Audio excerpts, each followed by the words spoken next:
All right, welcome again to Social Distillation, the submarine still of the internet, where we attempt to drop the bead and pour white lightning straight onto your brain.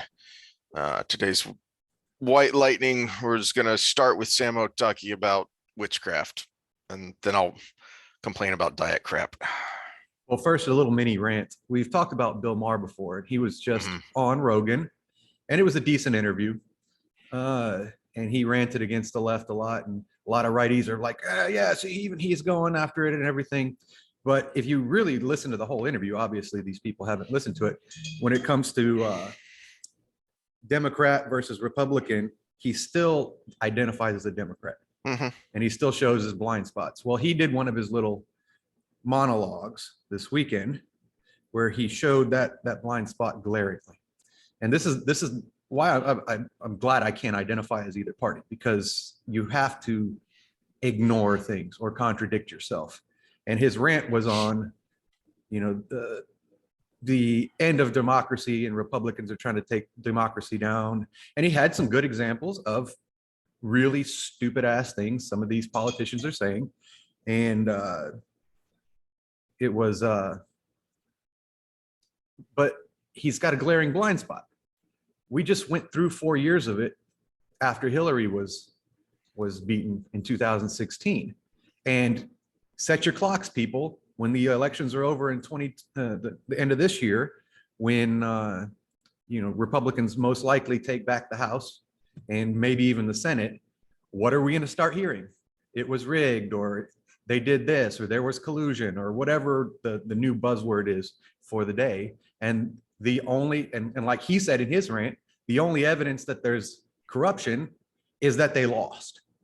Same back with Hillary, same back with Al Gore, same with John Kerry, same, I'm listening off the Democrats. I know the Republicans did the same thing on the other side, but to the point of Bill Maher, it happened every election. We've been adults along the way. And it's just so happens that this one was probably the biggest backlash. Now, Hillary's was pretty, it lasted for 3.5 years. But I don't know. It's just, you don't have to contradict yourself if you don't make yourself an us. And that was my kind of mini rant, and I really didn't want to go too far into it, but you can find it on YouTube, the end of democracy, or whatever it's called. It's little 7-minute monologue of his. But again, he's got the blind spot when it comes to Democrat. Even in the Rogan interview, when he was talking about the left, the non-liberal left, he doesn't identify as a woke. So they're a them to him. But the exact same things when brought into the word Democrat, he downplayed the effect they're actually having on the party.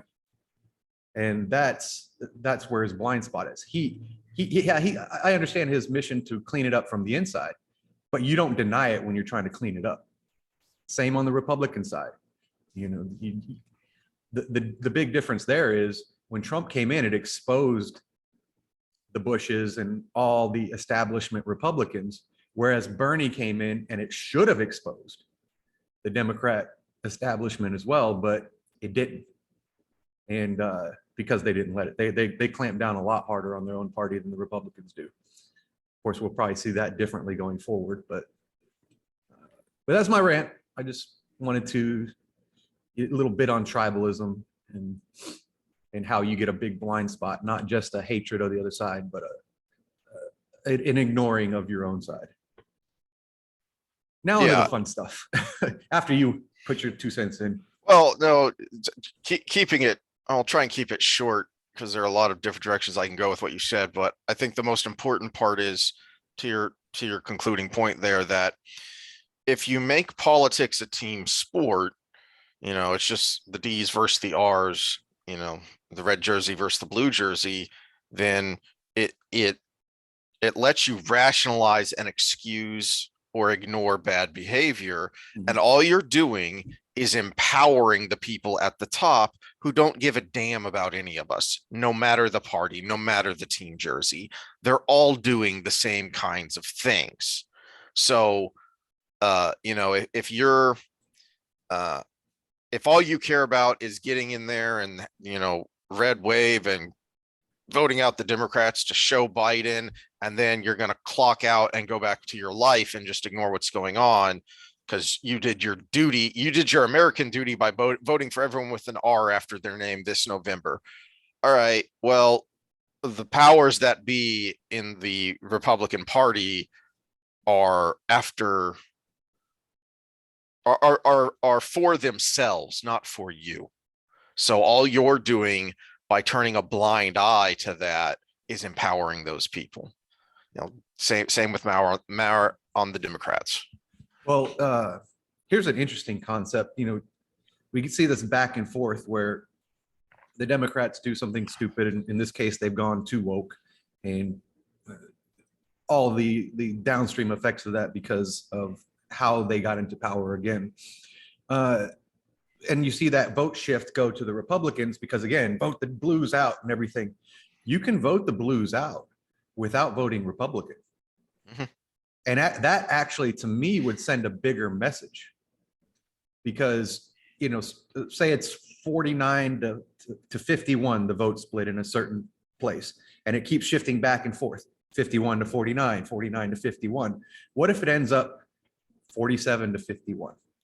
Because 2% went and voted Libertarian or Green Party or something, mm-hmm. one of those other left-leaning parties that has a different agenda than the Democratic Party.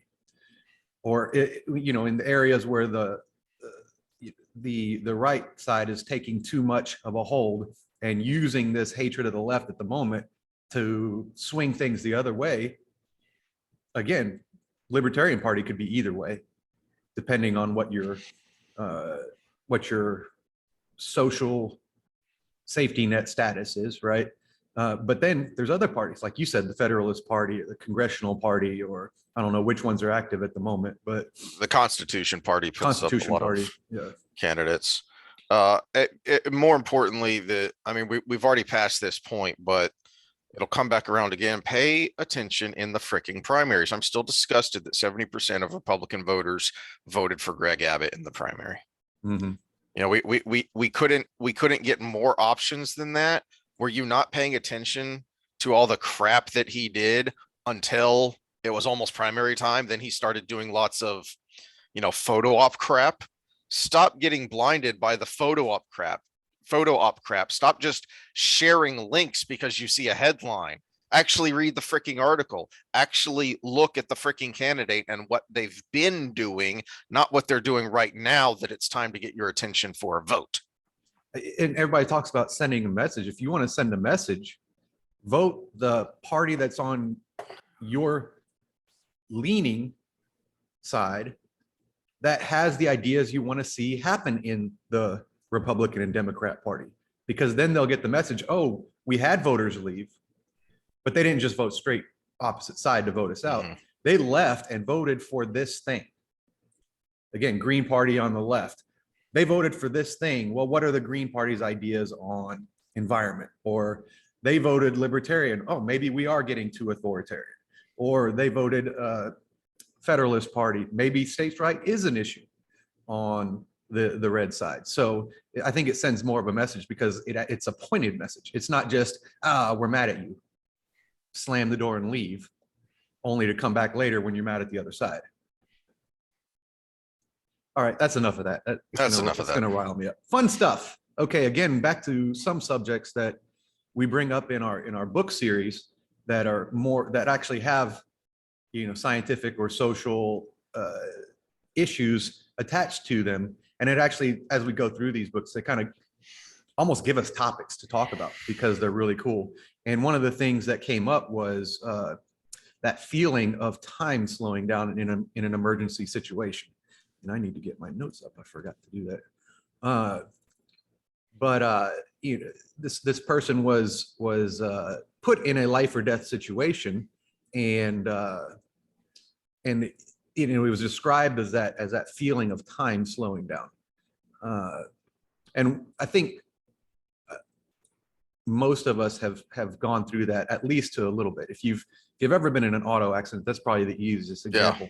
Yeah. That's when and certainly the most prevalent for normal people because we've got obviously in the book, the Shadow Rising, the scene we're talking about is with Matt, a fictional character, but the author was a combat veteran from Vietnam, a Marine in Vietnam, and you hear this a lot from veterans telling their stories about being in combat and in those high stress situations. I brought up a major, or at the time, Lieutenant Dick Winters or Captain Dick Winters, who there's a scene in one of the later Band of Brothers episodes where he's storming up on top of a dike and he's way ahead of the rest of his men, and he's up there by himself, and he just unloads a couple of clips on this whole battalion of Germans. And I need to find that interview so we can put up the link, but he did an interview near the end of his life with, I believe it was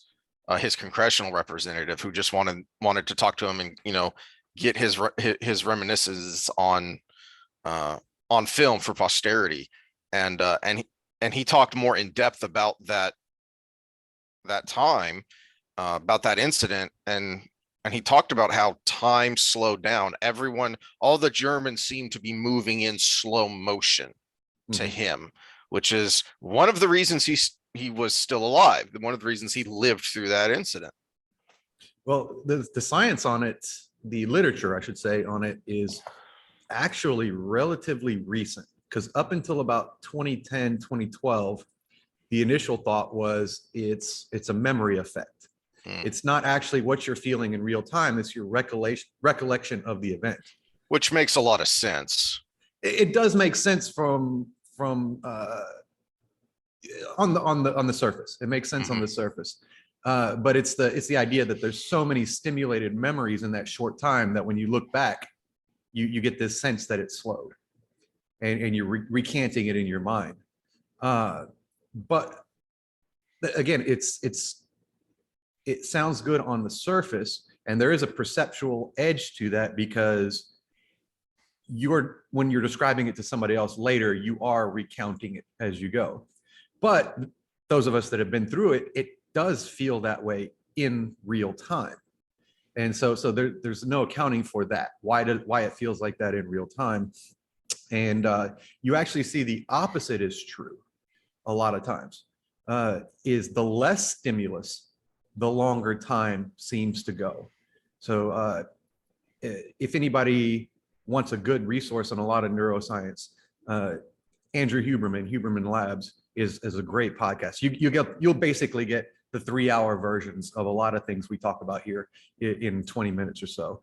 But one of the things he talks about as an example is just take yourself back to like a really exciting day where you did a bunch of stuff. You went to the amusement park, you rode the roller coasters, you did the teacups, you won that baseball game and got the big stuffed animal, and you kissed your girl, and all these memories are very detailed, very impactful, and that's a sign of a really good day. You remember all these little things, but the day went like that because you were having so much fun.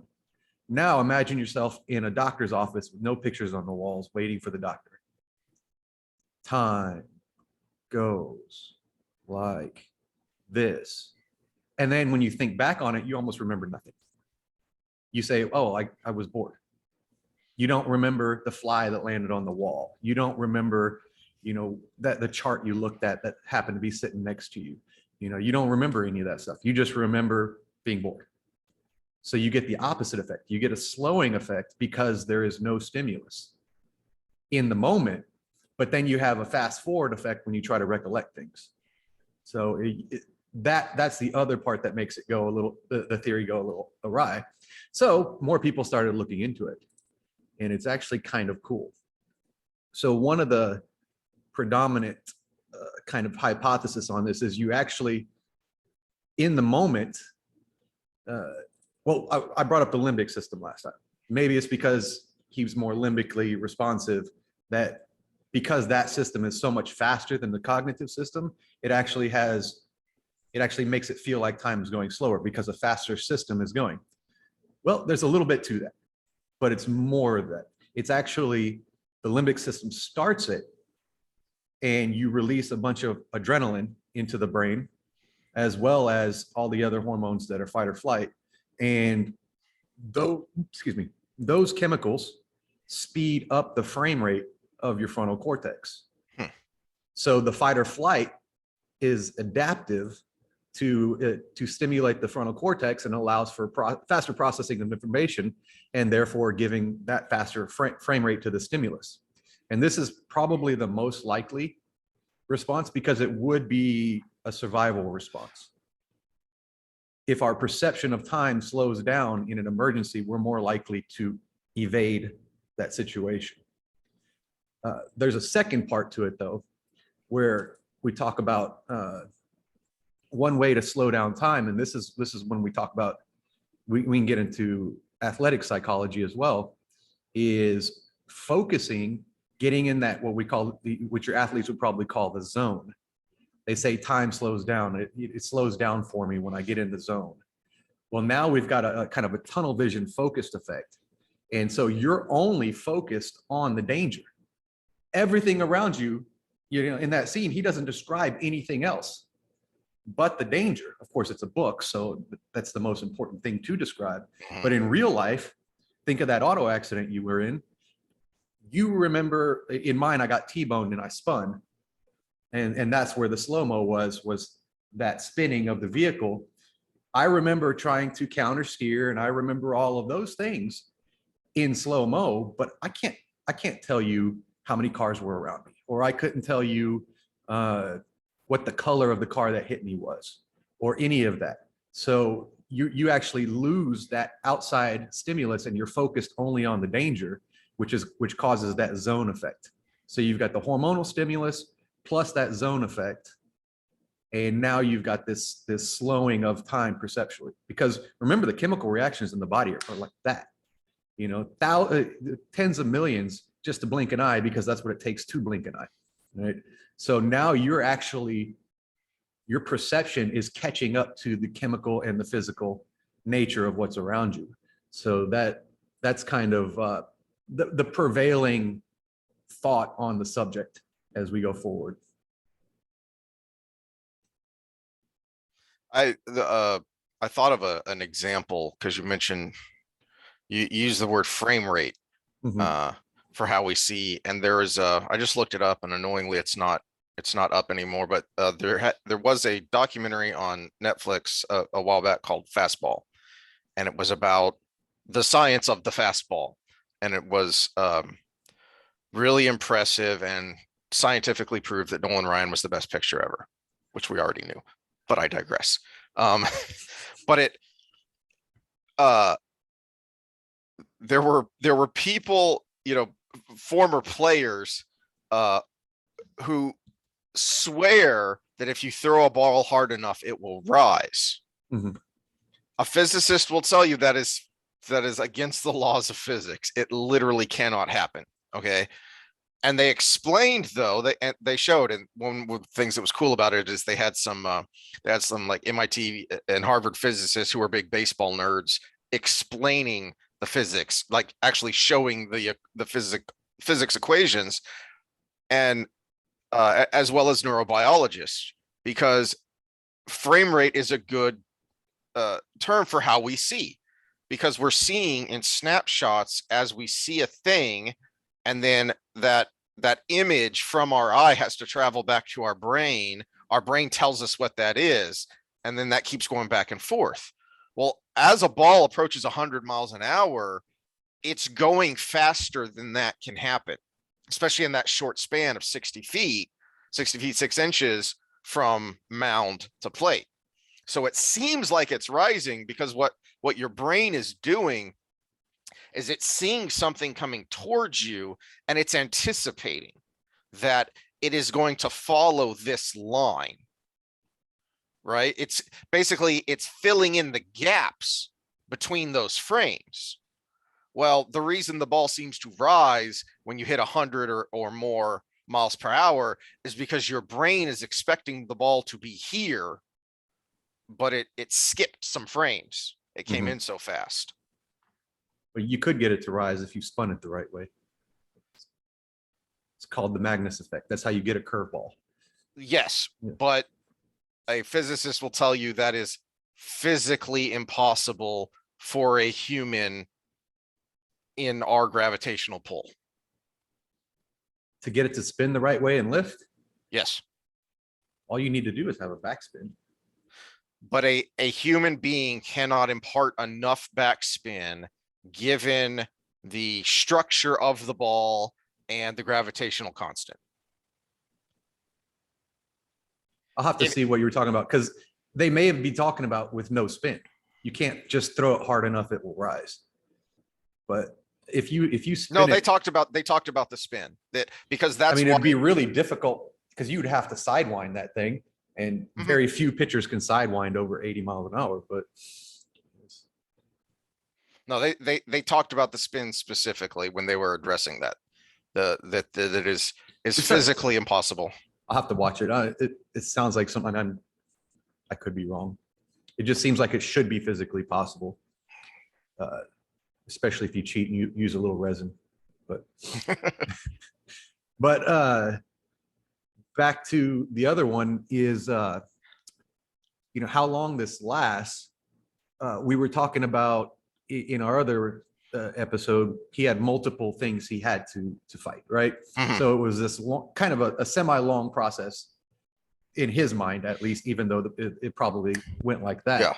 Yeah. And I was thinking of the idea that maybe multiple stimulus will actually, and pun intended here for those that watch the book series, to keep the dice rolling and keep you in that state for a lot longer. Whereas it's just one quick, I hit the brakes and I clip the back of the car and then it's over. So as an aside, you can watch the documentary Fastball on IMDb TV. So it's free with ads on IMDb TV right now. What are the notes that I have on this? Why would it affect some people more than others? My hypothesis on that, and a little bit of literature, is it might be IQ connected. Because, okay, so when you're measuring IQ, it's not education, right? It's not knowledge. It's how quickly you process information from your environment. So, if you get a bunch of sticks and one person would have to count them 1, 2, 3, where another person might be able to just look at it and just say, oh, that's 10. So the ability to take environmental cues and process them and make sense of them faster is IQ versus education, where you accumulate knowledge over time. Or when an IQ, and in the two characters we were talking about its case, one is very conscientious. Doesn't mean he's super. He doesn't mean he has a high IQ. He could be smart because he's so methodical. Whereas you can overcome some things with another. And one is very flighty and all over the place, but he processes information very, very quickly. And so it might be his ability to process already kind of slows down complex situations for him. And then you add all the hormonal stimulus to it, and it just goes into overdrive, and you get the super slow-mo effect where you can kind of basically maneuver with your brain and fast forward. That's my thought on that, but I really can't think of any other reason why it would be.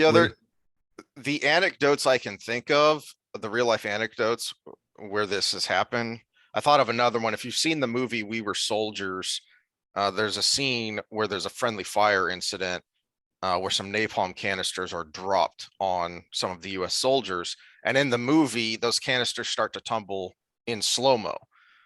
That's directly from his book, Lieutenant Colonel Hal Moore's book, where he relates that when they saw it coming, it seemed to slow down, both the plane, and then when it released the canisters, it seemed to slow down.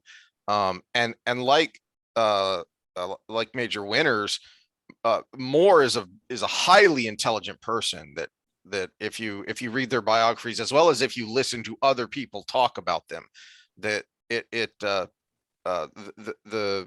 people who served under them talk frequently about how calm and collected they were under pressure, and how quickly they could assess a situation and then issue orders. Another interesting example, just because I want to keep bringing it up because it's a great book. The Ty Cobb book I've been reading, Ty Cobb, A Terrible Beauty, by Charles Learson. He had an odd way of swinging that I'd seen in pictures before, but I didn't know the full details. He would hold his hands apart on the bat, because what he would do is, based on the pitch and how the infield was situated, he would, and as well as what runners were on base, he could either drop that top hand down And get more for power. power Mhm. to hit it long, or bring the bottom hand up to choke up, just to punch the ball into a gap. But even more than that, what I didn't realize until I'd read the book is he would do the same thing with his feet. So when you watch a modern hitter, they are very methodical, and they always come to the plate in the same way. They're very habitual. They want to be set in their preferred way. They want to get ready and, okay, deep breath, because it's very hard to hit a ball. He would not only do that with his hands, he would do it with his feet, that he would come in and he would stand with a narrow stance, because he didn't want to clue in the catcher to what he was doing. Because you can shift your feet purposefully if you want to try and pull or hit opposite field. So he would come in with a narrow stance, and he wouldn't move until the ball is being released. And then he would suddenly shift his feet to where they wanted to be. That is incredibly difficult when you're talking about having to react, move your body, and get ready for something that's going to be on you in a second. Well, and there's two major parts to this. And when we get back to the book series, that's where the third character in the tryst comes in, because then we can talk about athletes, and then we'll do a separate one on that, because there's actually more literature on that. And so you can actually create that effect ahead of time with kind of a focus drill, focus ritual. And it's very similar to what we see in those books with The Flame in the Void, on the techniques that are used to do this. And so I'm going to put together another thing so we can have a third one on that. So we'll stick with this one on the emergency situations, the reactionary versus actually creating that effect in your mind. Now, interesting side note is the people who have done this research also compare it to when you do some psychedelics. So it's almost a similar effect on the brain as with the psychedelics, and actually might be the same chemicals being released. But the other one, I found a paper called Time Distortion Under Threat, and then it had a subtitle to it, but it was kind of a culmination of a lot of the literature. But we talked about being a limbic or a cognitive response. Well, the answer is it's both. It actually comes from the bottom up with the hormones, and the top down from the brain at the exact same time. And it's really interesting. So Time Distortion Under Threat is the paper. But the other thing that was interesting about their findings was when it comes to the reactionary, again, we'll talk about focus later. The reactionary version of this only happens in a serious, what your brain perceives as a life or death situation. So like giving the most stressful speech of your entire life doesn't promote this response. But all of a sudden a snake jumps out of the bushes could stimulate this response. So it has to be a life or death situation, and it only lasts through till your brain perceives no more threat. I almost stepped on a moccasin once, and yeah, so I have seen this in a very small scale in a very short time, because it was just a half second of my wife screaming and stopping, and I kept going and looked down while my foot was in the air, and I had time to recognize the shape of its head, the pattern on its back, the pattern on its face, and see it turn as my foot was falling down and stop and then jump backwards. So yeah, definitely. And I already have a phobia of snakes. I hate it. I don't even like, I have friends, my cousin Brent, who likes all kinds of animals. Were you hanging out with us when he had the tarantula? was when we Yes. were, Yeah. yeah, no thanks. So that, and also, he likes to play with snakes. Um, I think you were with us when he said, "Y'all stay there. I saw a snake, and I don't know if it's poisonous or not." And he's When walking through waist deep water to try and go get it. yeah, that was when we were noodling. Yeah, He was showing us how to noodle. and I say no thanks. I don't care if I know that it's not poisonous. I don't You want to know, be anywhere near it. it's not the snakes that worried me when we were noodling. It was the freaking snapping turtles. Oh yeah, You that'll lose a take a finger finger. off. Yeah, you'll lose a finger on that one. They're cranky. I had a thought, and your story made me laugh, so I forgot. You're welcome. So I think that satisfies that topic. Fun topic. It was fun to research that one because I knew it. We had talked about that, and it was tickling my brain because of something that Huberman had said in another podcast. Mhm. And so I was like, oh, I need to find where that was, and then go to the sources he talked about, and then look for myself as well. And so it was a nice it was a fun path to go down. It was much better than COVID research and all that stupid shit. So. Yeah. Well, speaking of stupid shit, does that mean we have to talk about our fitness topic today, which is diet? Did you not want to talk about humor? Oh, I forgot. No, that was your thing, but yeah, we can talk about that because I'm curious. I'm curious myself, and I think this may be one of those times where we get to show our differences a little more if we're going where I think you're going. Well, I've got a lot of. I mean, it's not a simple topic, so there's no Right. one way to go. Well, you had some thoughts on the witchcraft of it, right? It's the more brain of the chemistry. It's more the evolution of it. Okay. We see the evolution of it because we're a social species, right? Human beings are a social species, and you hear the women like a guy with a sense of humor and all of these things, but humor, it really is how you interact successfully with people you don't know, right? Because you can feel the water, so to speak, and and you could also test people to some degree. So you talked about self-deprecating humor, and I think we'll probably finish with that. But if you look at dating, women like a guy with a sense of humor, but if you really think about it, humor and wit take a quick processing time. What better way to assess the intelligence of your potential partner than through humor? If you make me laugh really quickly and you're very quick with your thoughts, you're probably intelligent. Means you're going to make intelligent babies, right? So that there's for the mating aspect of it, but also when you go to with guys, especially with guys, but same-sex interactions, you test people with humor. Anybody who's ever gotten a new job knows, or is gone to the locker room of a new team or something along those lines. People mess with you, right? Yeah. They mess with you to see how you will react. And if you react with wit, you're cool. If you react humbly, you're still cool. If you get pissed off, you're not one of the dudes, right? If you can't take a joke, you're not going to be part of the crowd. And so we've got both of those as interaction, and both of them would be pro-social survival skills. If you can hack it with the dudes, you're not going to be the one beaten up and shunned from the tribe. If you can hack it with the ladies, you're going to make more babies, right? So which leads to unpopular opinion here that this is why there aren't as many female comics, not good ones anyway, because men do the pursuing, women do the choosing. You don't have that challenge and response as a woman. It's why the successful female comics, when you hear their biographies, they come from some kind of not necessarily trauma, but difficulty at least, right?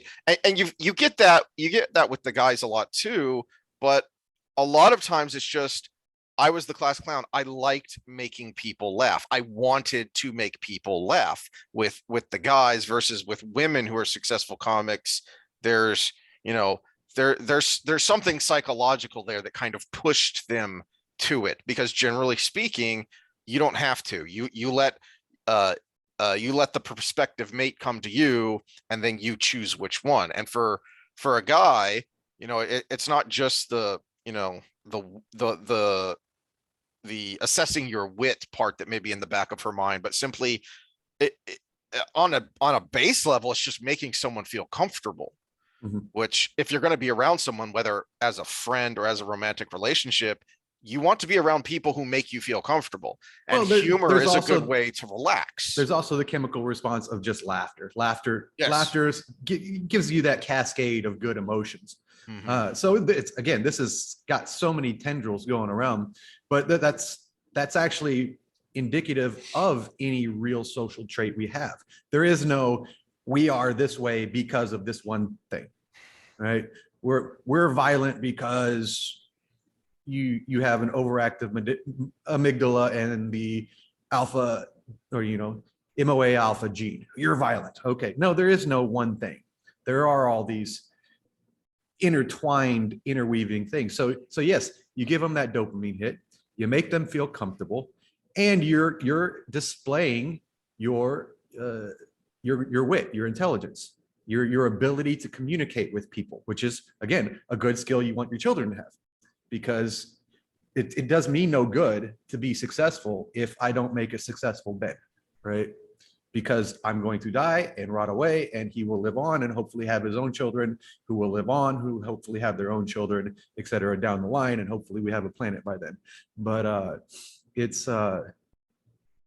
we're constantly in this flux and flow of creating new us's versus having enjoyment in the time. And they're both affecting us. So, but when we go back to Will Smith for a second, what was the mistake he made? Chris Rock made. He made fun of Jada. He didn't make fun of Will. Guys heckle each other. If you're the one in the locker room nobody's joking with, you're the one nobody likes, right? If you're not the one given a hard time, you're the one nobody likes. Mm-hmm. But women don't treat each other that way. Back to your point of female comedians, women just don't grow up developing that skill because they don't do that with each other as often. Mm-hmm. Disclaimer, we all understand overlapping bell curves and everything's on the spectrum. But Joan Rivers was freaking hilarious. She was. There are some, historically, there are some incredible female comics. The Golden Girls stands up to this day. They still make me laugh. The Golden Girls was awesome. Yeah. But to your point, we're talking about bell curves. There's a reason why a big 5A school is going to have a better football team than a 1A school. They have more to choose from, mm-hmm. right? When you go to an open mic night, it's going to be mostly guys that show up. You just have more to choose from. So during that sifting and winnowing process, at the end of it, you're going to have more guys than girls because you started with more guys to begin with. Yeah, and again, we always get more of a difference at the tails than we do in the center. So our wit, our humor, we're probably, I would say I'm better than average, but I'm not anywhere like George Carlin or a successful stand-up comic that you admire. So there's no way I could keep up with any one of those. If they heckled me from the stage, I would just have to laugh and put my hands up, and just be like, you win. But there's a leveling effect to it. Will Smith broke the rules by going up there and slapping him. He's a bigger, stronger guy. Yeah. The comedian's weapon is this. This is how he makes his living. You're an action star. You make your living by doing your thing there. He's a comedian. He makes his living with his quick wit, his tongue. Mm-hmm. But he did make the mistake of picking on Jada and not Will. If you're a comedian, you probably heckle the guys more and you're probably more successful. The other interesting thing about humor to me is it's a good illustration of one of my core philosophies of humanity, which is that we are more than the sum of our parts, because there are certainly chemical reactions that are going on that contribute to humor, to a sense of humor. And yet everybody's sense of humor is a little bit different, not just in the performance, but in the receiving of it. For instance, two of the biggest comedic shows in our lifetime, Seinfeld and Friends. Never got him. Well, worse, more than that. Seinfeld, I was just like, I don't get it. It doesn't make me laugh. Friends, I actively disliked. Okay. And I can't necessarily tell you why. There are stand-up comedians like Louis C.K. I understand why comedians especially consider him one of the best comedians going right now. He doesn't make me laugh. And I can't tell you why. I can watch him and intellectually understand why people find him funny, but I don't know why necessarily I don't. And, guys like Pryor and Carlin and Dangerfield make me cramp. I laugh so hard. I used to work overnights doing security, and the only thing that got me through those nights was I'd listen to stand-up comedy the whole way, because music would make me fall asleep. Yeah. Just trying to pass the time would make me fall asleep. Stand-up comedy in my ear, in one earbud, so I could listen with the other side, was the only thing that got me through. So that was back in who was real big at that time. Dave Chappelle was really in the highlight of his career. Some of his new stuff's okay, but it's not his best stuff. It was his older stuff. Well, he's gotten more philosophical for legitimate and obvious reasons in his most recent special, since he came back from his hiatus. And they work with again. What's around them too, because they get the material from the environment, and we all know where the environment's gone. And so it was I appreciate things I can't do in real life. So that's why I really enjoy almost every kind of music, because I have no musical talent. But there's two real major types of comedy, and there's stand-up, and then there's improv. I can improv all day long. I can react to situations all day long, but stand-up takes planning, it takes timing, it takes all of these things you have to plan ahead of time, and I have no skill for that whatsoever. So I really admire these people that can put together a bit and play the audience the way they do. So it's really something to watch. It's art, really. So anything else before we go to self-deprecating humor? No, I think it's a good transition to go there, because there's a lot of interesting things to talk about there as well. Well, look at the situation when we talked about it in the book series, the situation he was in. One of the things about self-deprecating humor is, the main thing is, first of all, it shows that you're confident with yourself, right? So you're confident enough with yourself that you don't mind kind of putting yourself down for the laugh in the moment. But in that situation, there was another factor that went along with it. He wanted to disarm this group of people. And so self-deprecating humor actually has that disarming effect. It has that the wall crumble down a little bit effect. If someone is not receptive to you in some way, or so if you can make them laugh by making fun of yourself, you've kind of tore down a little bit of a wall. That if they didn't like you and they laughed at a joke about you, they're going to like you a little bit more, and they're going to trust you a little bit more. And so he was trying to get them to sit back down and play cards again, and they were ready to leave. So that was the perfect joke for that time, because he wanted their walls to crumble.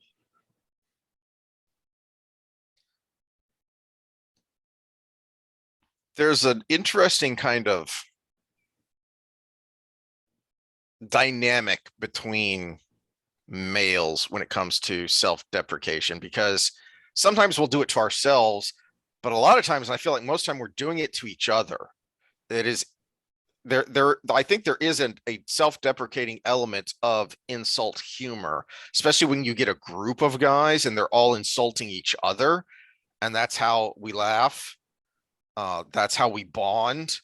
And it's, from the outside looking in, especially to women, it's cruel and it's mean. I'm told all the time, why are you so mean to your friends? Because we're guys, because they're mean to me.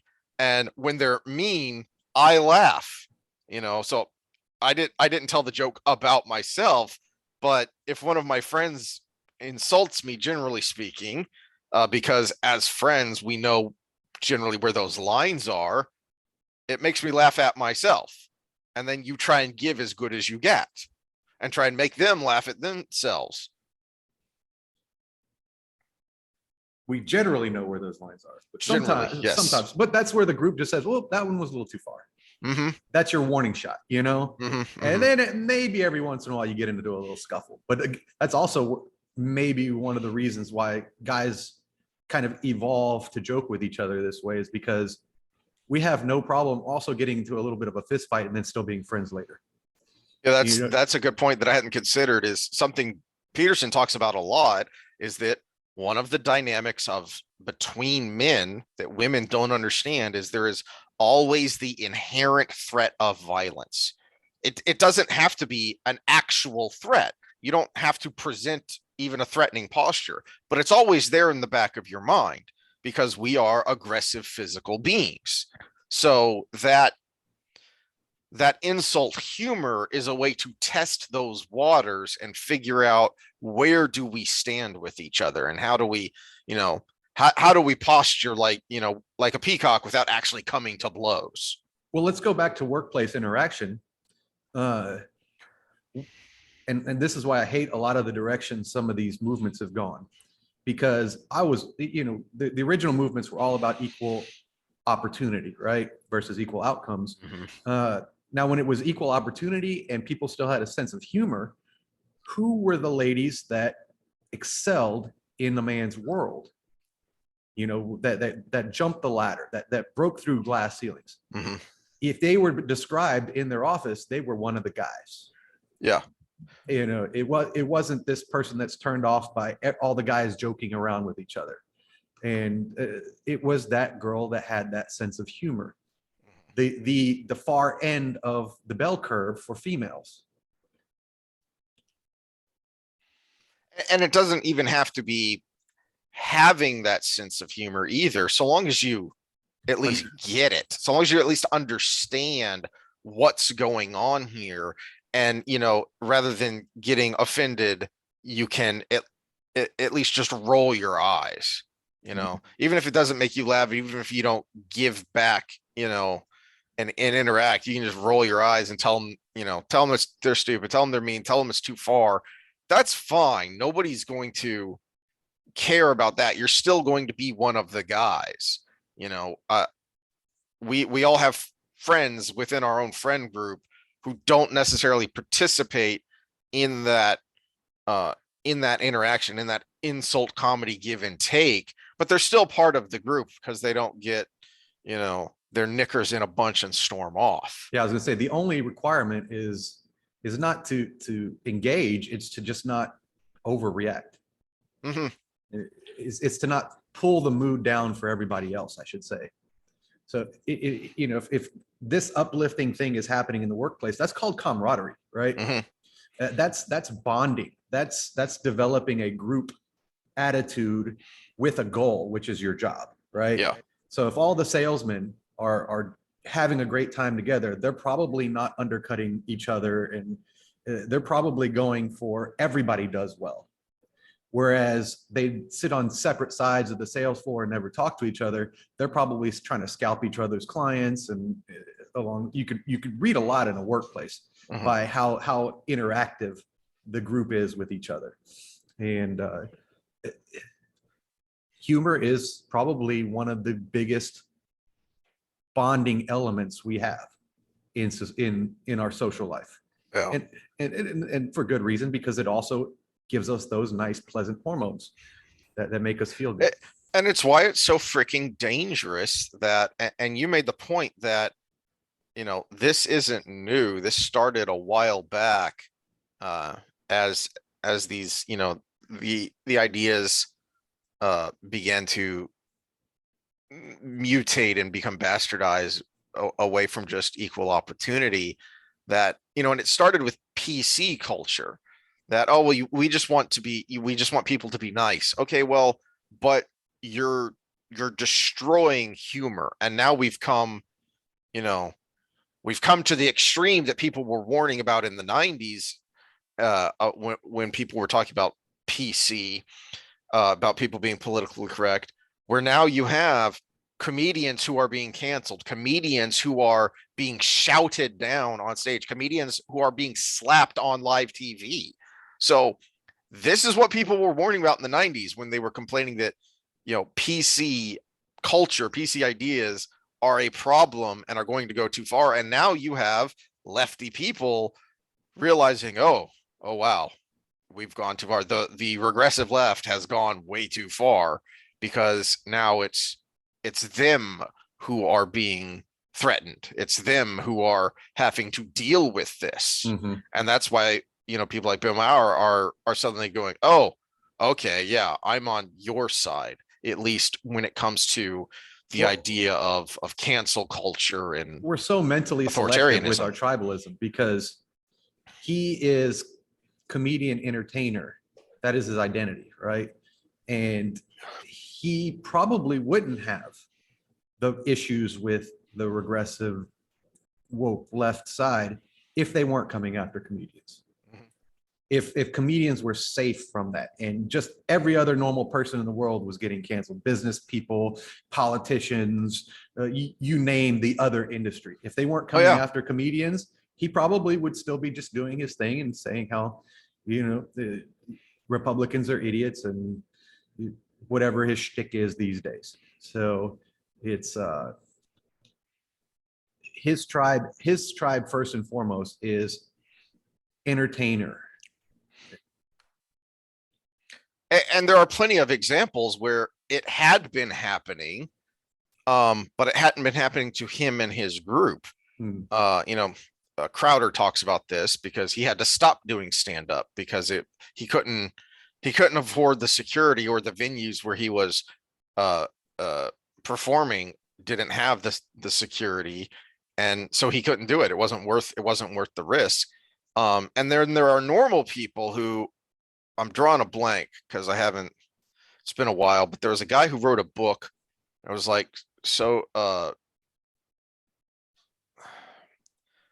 I'll have to look it up. He's a reporter. He's also wrote a lot of books, but he did a book on kind of the early stages of cancel culture before it even had that name. And he went, kind of some of the first viral videos. Well, there were also viral tweets and posts that got people ostracized and vilified. And the one example I remember the most was this lady who was headed to South Africa, and she made this tweet that was really, it was a bad joke is all it was, about how I'm headed to Africa, but I'll be safe because only Black people get AIDS, was basically the tweet. Oh yeah, I remember that. Yeah. You remember? So you may remember this person or this story, and Johnson, I think, is the guy. Johnson or Johnston, I think, is the guy's last name. And he actually followed these. He actually went out and found these people and to see, okay, well, what are you doing now? How has this affected your life? And this woman was not only fired from that job, but she had trouble finding jobs after that because people would look her up and find out, oh, you're that person, and they wouldn't want to hire her. And one of the many terrible parts of this story is she was making a joke about the perceptions of people, of white people and AIDS and Africa, because she was actually someone who worked in that field. She was actually worked in NGOs to help people, especially children in Africa who have who live with AIDS. And she was destroyed. And he went and found some of the people who did the destroying, and they didn't care that they destroyed this person's life. In fact, some of them were proud of it. Some of them were proud that they led the social mob. That's dangerous. And we saw that then, and only now that we're on the verge of erecting the guillotine in the public square are the people who it wasn't happening to going, oh, well, maybe this is going too far. No, it was already going too far. You just didn't care because much like our preamble, our prologue to this episode, and your rant about, team jerseys and bubbles. It's you didn't notice and or care because it wasn't happening to you and yours. This is why you have to stand up before it happens to you and yours. Well, that's the old poem, World War II poem. First, they came for the communists, but I wasn't a communist, so I said nothing. Then they came for the socialists, and I wasn't a socialist, so I said nothing. Then they came for the Jews. I wasn't a Jew, so I said nothing. Then they came for me. There was no one left to speak for me. And I think I got it right. But It's pretty close. Pretty damn close. Definitely not read poetically, but the we can go way back to kind of emphasize the power of humor. If we look back at the old feudal, the old monarchies of Europe, the only person allowed to make fun of the king was the jester. The only person allowed to contradict the king was the jester, because the jester was funny. That was like the king's version of self-deprecating humor, was allowing one person to be that voice.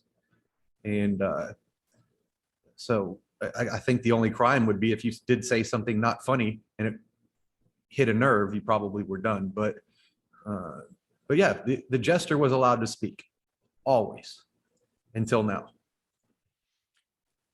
Martin Niemöller. I can never remember how to pronounce the two little dots over the O. Anyway, yeah. He was I couldn't remember the name, but I did remember one of the key parts to that story is he was a Lutheran pastor, and there were a lot of church leaders who initially embraced Hitler.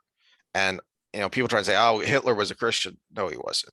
But there were church. He was by identity, not by actions and thought. He used, much the same way when we talked about Putin and his Nostradamus dude, who I'm brain farting on, Dugan. They used the language of traditional values to appeal to Christians and those church leaders to get them on their side.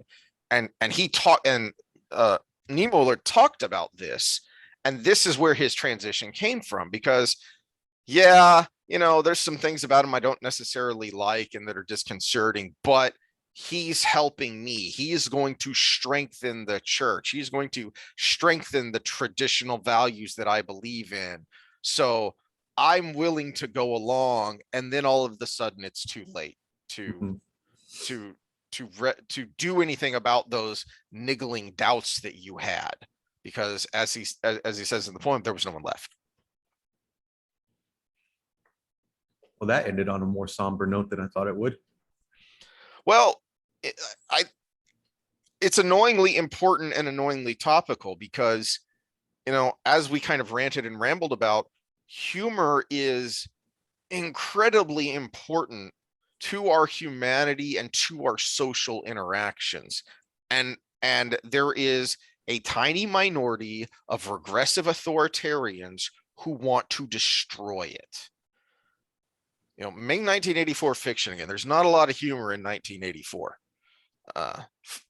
because there's that much control over not just what you say, but that is done in order to try and control what you think. And humor is our way of exploring topics. We kind of test the waters socially in the same way we talked about how guys will test the waters with themselves with kind of insult comedy. Well, that's what guys like Pryor were doing in the 70s in testing the waters racially to try and push those boundaries socially and get people to kind of recognize these things, these truths and how we were treating each other.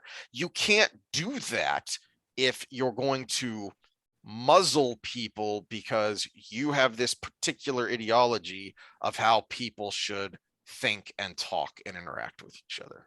Well, it also muddies the water on that social interaction of there is teasing and bantering and there's also bullying. But when you make everything off limits, you never get to the difference between the two. Same with comedians. There's the obvious assholes out there like Milo Yiannopoulos who say things just to piss people off. Yeah, by his own admission. By his own admission, but also he crosses that line that we talked about. Yeah. But the answer is for everybody to be like, no, that's too far, and to stop listening. Yeah. On their own accord, not because he was canceled. On the fact that, wow, I feel like a worse person because I heard him and I'm engaging in his conversation, not because someone told me it's bad to listen to him.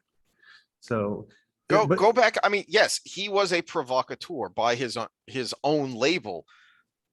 Carlin was also a provocateur. Pryor was also a provocateur. And they pushed, I mean, what do you think the 7 things you can't say? That was intentionally provocative, but it was to make you laugh about the absurdity of language control. Mm-hmm. That was his whole point. But you go back to the workplace now on a smaller level, it becomes abundantly clear when someone is the bully versus just banter, because banter is a back and forth. The bully just lays it on and lays it on and lays it on. And then that's when it's up to the group to be like, yeah, you're going too far, man. You know, my final thought on this is something I thought of and then got sidetracked and I didn't mention, is that when we talked about that banter between guys and groups of guys, and we mentioned that you don't even necessarily have to participate to be part of the group. And in fact, if you do have someone in that group who's more of an introvert, more of a wallflower, they're very rarely the target, because they don't, you know, they can laugh along with the group, they can be part of the group, but if you're just, you know, kind of sitting on the edge, you're not going to be the target. And if you are the target, and people are going to kind of to the person who made them the target, especially if it's, you know, or not only that, more than mild. Not only that, as a group, when it really gels. This, I mean, we're talking about we're talking about friend groups that organically manifest, right? Mm-hmm. that complement each other, kind of like a bigger, larger marriage, right? When you have that wallflower, they're not exactly like everybody else, but they still mesh with the group in whatever form they take. A lot of times where there's a little banter towards them, someone else will banter on their behalf. Yes, that's a good point. And so there is no defensiveness or anything, because you kind of have each other's back. Yeah. And that person gets theirs in on their behalf, and then someone else goes after that person, and that person goes here, and then you just got this, again, it's banter, it's not bullying. Yes. And it takes on many forms. So the same person that bantered that wallflower, and after the defense, maybe later on in the interaction, they're the defender. So again, these are organic groups. These aren't like you have to form together to make a class project. This is people who come together over time. Everybody remembers their high school crew, or we remember our Parker Hall crew. Mm-hmm. And it just so happens that we had both of those in the same order, or in just the people you click with at work, or at a new church or a new whatever you go into. Everybody knows who kind of slides in, and that happens organically. But you brought up Dugan. I want to say a quick word on the Musk situation. When Twitter, for those that aren't familiar, you've been under a rock. Elon Musk is trying to buy Twitter, and he's secured the funds and all of that. And the left is screaming bloody murder, and the right is kind of hypocritically all about it. Because yes, we're going to take down the major corporation of Twitter by replacing it with the major corporation of Musk.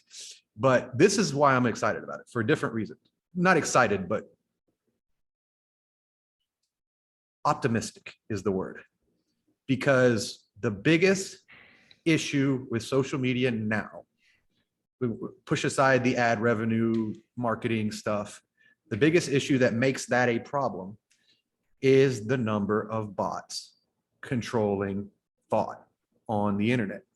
And this is why I'm hopefully optimistic with the Musk situation is there are few better companies equipped to handle AI than his companies and a few others around the world, but they just don't have the buying power. He's the only one that is successfully perpetuating AI and has the budget to buy something like Twitter. And if anybody can clean out the bots, it's going to be his company, because they're ahead of most of the world on AI.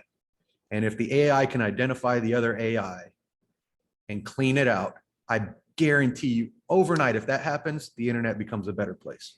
A lot less manipulation that way. Yeah. Yeah. For those that like the Dark Horse podcast, there's a fan group that I'm a part of online. And there's a guy on there.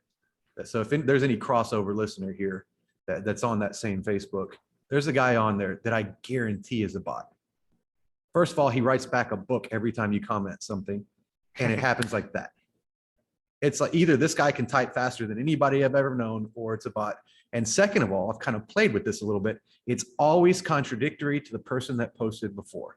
Every single time, it's an adversity to the person who posted before. And it's always, it's not, it seems to be, because these are fans of Dark Horse, it always seems to be contradictory to Dark Horse. But I played around a little bit. I actually agreed with him on one of his posts one time, and he came back and fought me. So I think it's contradictory to the poster every time, and it happens lightning fast. So either this guy does nothing but sit at his computer watching Facebook all day just to comment, or it's a bot, I swear. And it's always contradictory to everybody. He's caused more fights on this in this podcast fan site than anybody else I've ever seen. If he's not a bot, congratulations, you type super fast, dude. All right. Well, I got no more thoughts on this topic, and we've ranted and rambled a while, and we're going to transition. Not that way. No girl boners here. Need to talk about that at some point. So we're gonna talk some fitness after we take a short break, so I can get more nutrition specifically. Nutrition specifically, yeah.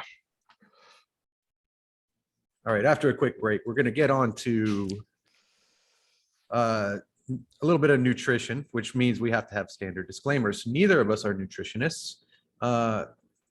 Neither of us are registered dietitians. We're just going to talk about some of the research, some of the back and forth going on in that industry, which is probably one of the main reasons why I'm so good at assimilating articles, because it is such a polarizing industry in and of itself.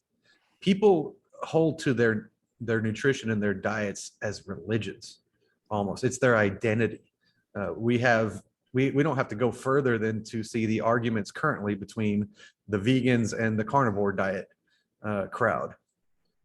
When realistically, those that do it right on both sides are benefiting in exactly the same ways when you have two completely polar opposite nutritional strategies, right? So you can be a vegan and be healthy if you mix and match your foods properly. And you count out your, because you don't get complete amino acids and very few essential amino, let me not stop stuttering here. You don't get a complete profile of amino acids unless you mix and match your vegetables and grains properly, with very few exceptions that have a complete profile. Also, the bioavailability of nutrients in vegetables is a little less because it haven't gone through the intermediary process of being processed by an animal we eat. But if you eat enough and you mix and match properly, you can be perfectly healthy and be a vegan. On the flip side, carnivore diet, if you just want to eat a shit ton of meat and nothing else, you're probably going to be less healthy. But if you eat leaner cuts of meat, or mix and match you eat a bunch of fish as well. But the important part with the carnivore diet that people overlook is you have to eat organ meats, because that's where all your micronutrients are that you're missing from not eating the vegetables. So If you're cool with that and you do it right and you don't overeat, you're probably going to be okay. If you're a vegan and you mix and match your amino acids and you eat enough, you're probably going to be okay. Why fight? They both work. What do you prefer? Do you have a religious reason? Do you have a social reason for being a vegan? Awesome. Go at it. Get some help to mix and match properly. Are you prone to inflammation from grains and other things in vegetables that have caused problems for you, such as the Petersons, right? Carnivore diet, great. Just do it right. Eat your organ meats, all right? All of us in between, that's who this discussion is going to be for. Right. And you mentioned the inflammations, the Petersons, and this is kind of what sparked this is this book here that my dad gave me because he wanted our input on it. It's called The Plant Paradox: The Hidden Dangers in Healthy, and those quotes are on that term on the cover here.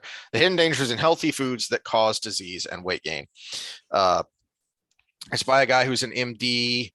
He's published a lot of papers. You know, he's got quite the CV that would be very convincing.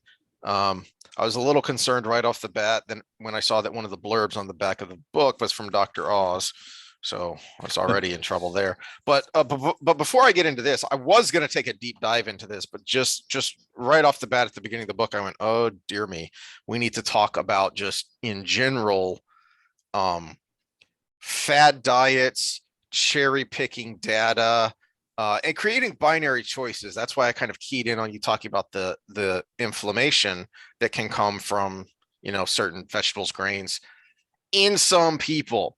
One of the big buzzes still going on now, it's starting to fade a little bit, is the gluten-free. Okay, yes, there are people with legitimate gluten intolerance or full-on gluten allergies. That is a problem. For most of you, though, I guarantee Let me inflame the audience while you're talking. Okay. For most of you, though, I guarantee the reason you feel better when you go gluten-free is because you're eating less carbs.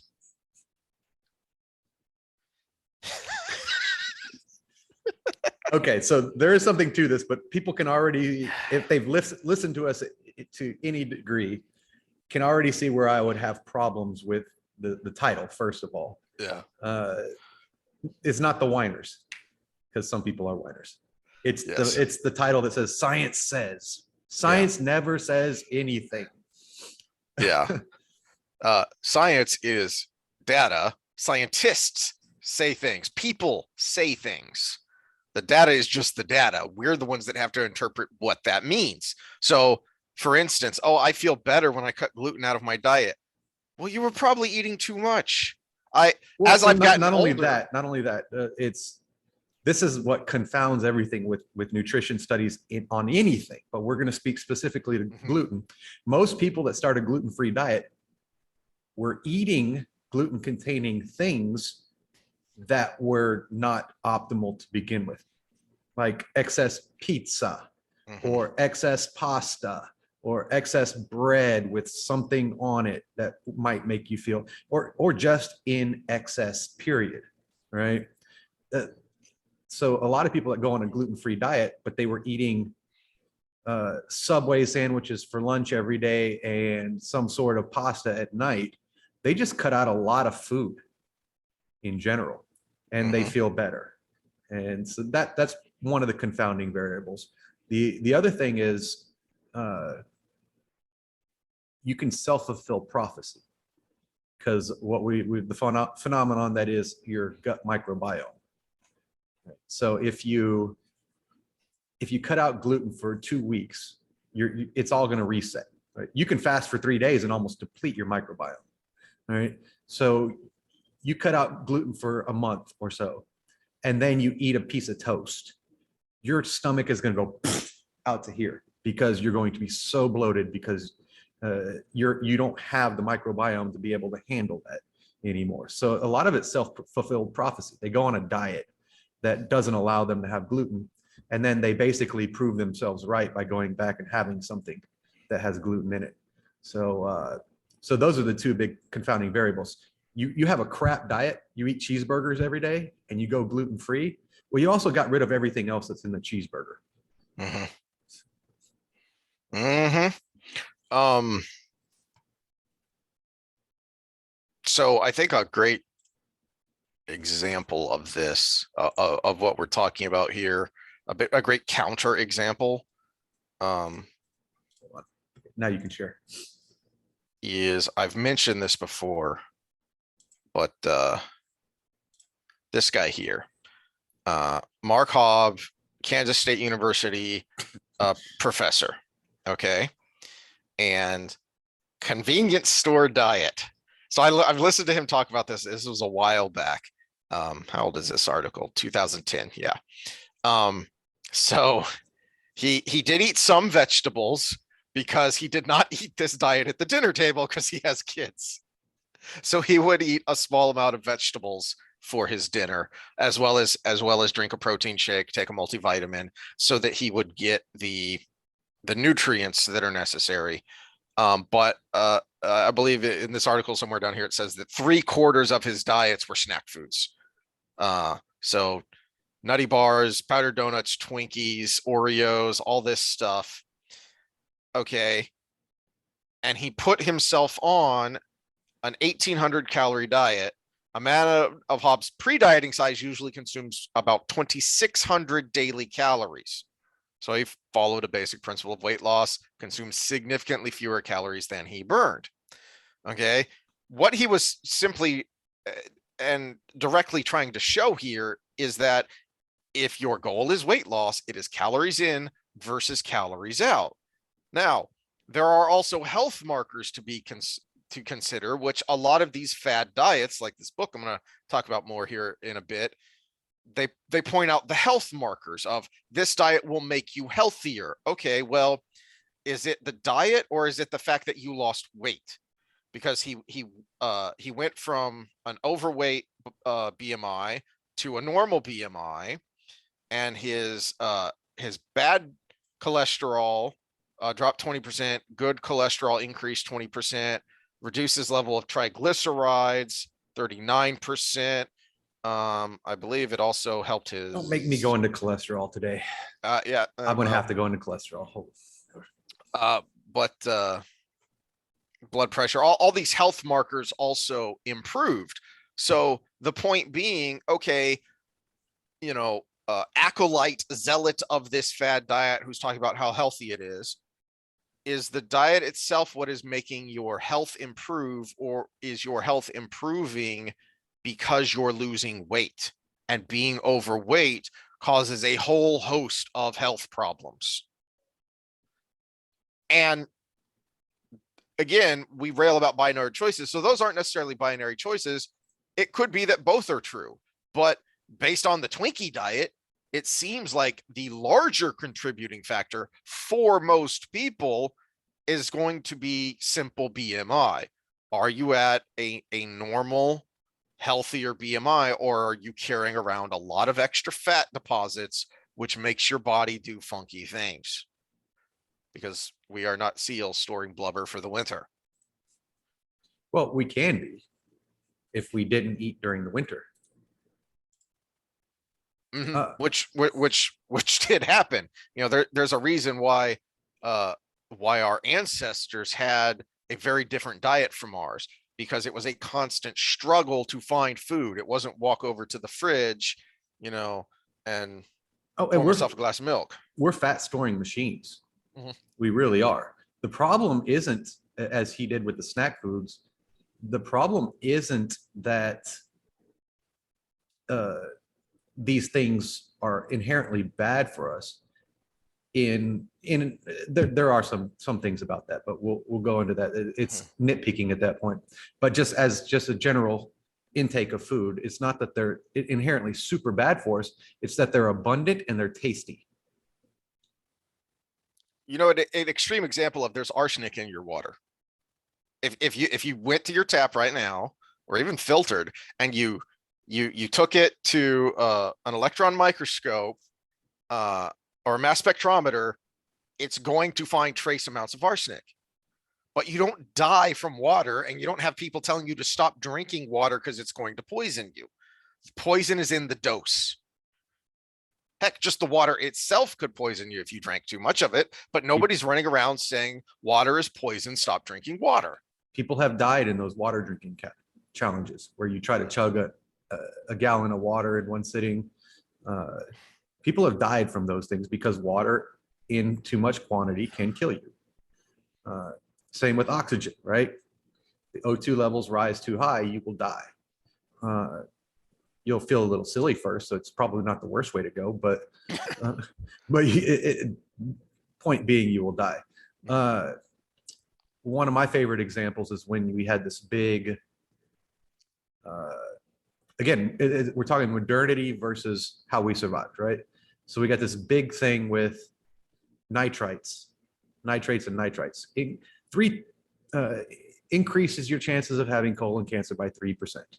Well, that's a mischaracterization of data, because that was 3% of your original chance to have colon cancer, which was like 0.01%. So now you are 0.013% probable to have colon cancer. And there probably is skewed by hereditary things. And so if you have no colon cancer in your family, you're probably less than that. But I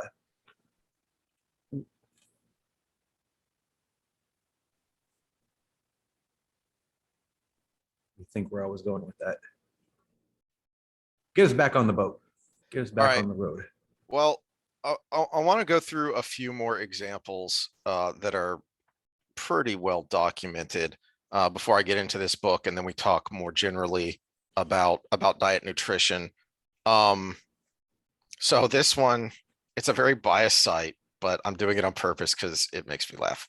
But Ancel Keys, all right, this is the guy who created the diet, right? The government and medical doctor organizations recommendations of a low-fat diet. He did what was called the 7 countries study, and he presented this, and his data showed a link between heart disease and fat intake. Okay, and this created, and on top of this, I'd forgotten this part of it, that this was coming on the heels of President Eisenhower having a heart attack. Okay, and so people were already talking about and concerned about the rise of heart disease, heart attacks that had been going on for a while now. And well, it's still the #1 killer in the country. Yeah, and wondering, why is this on the rise? Well, it could have just been that people were living longer, so something else killed you before your heart gave out beforehand. But people were looking for, and what this article doesn't really talk about, I don't think, is that Ancel Keys already had this link in his mind. He had already hypothesized this before he went out and did this study. That's important because, as we've talked about, if you set out to prove a hypothesis rather than explore a hypothesis, you're probably going to find proof that you're right if you work hard enough. Okay, and that's what he did. Is he went out and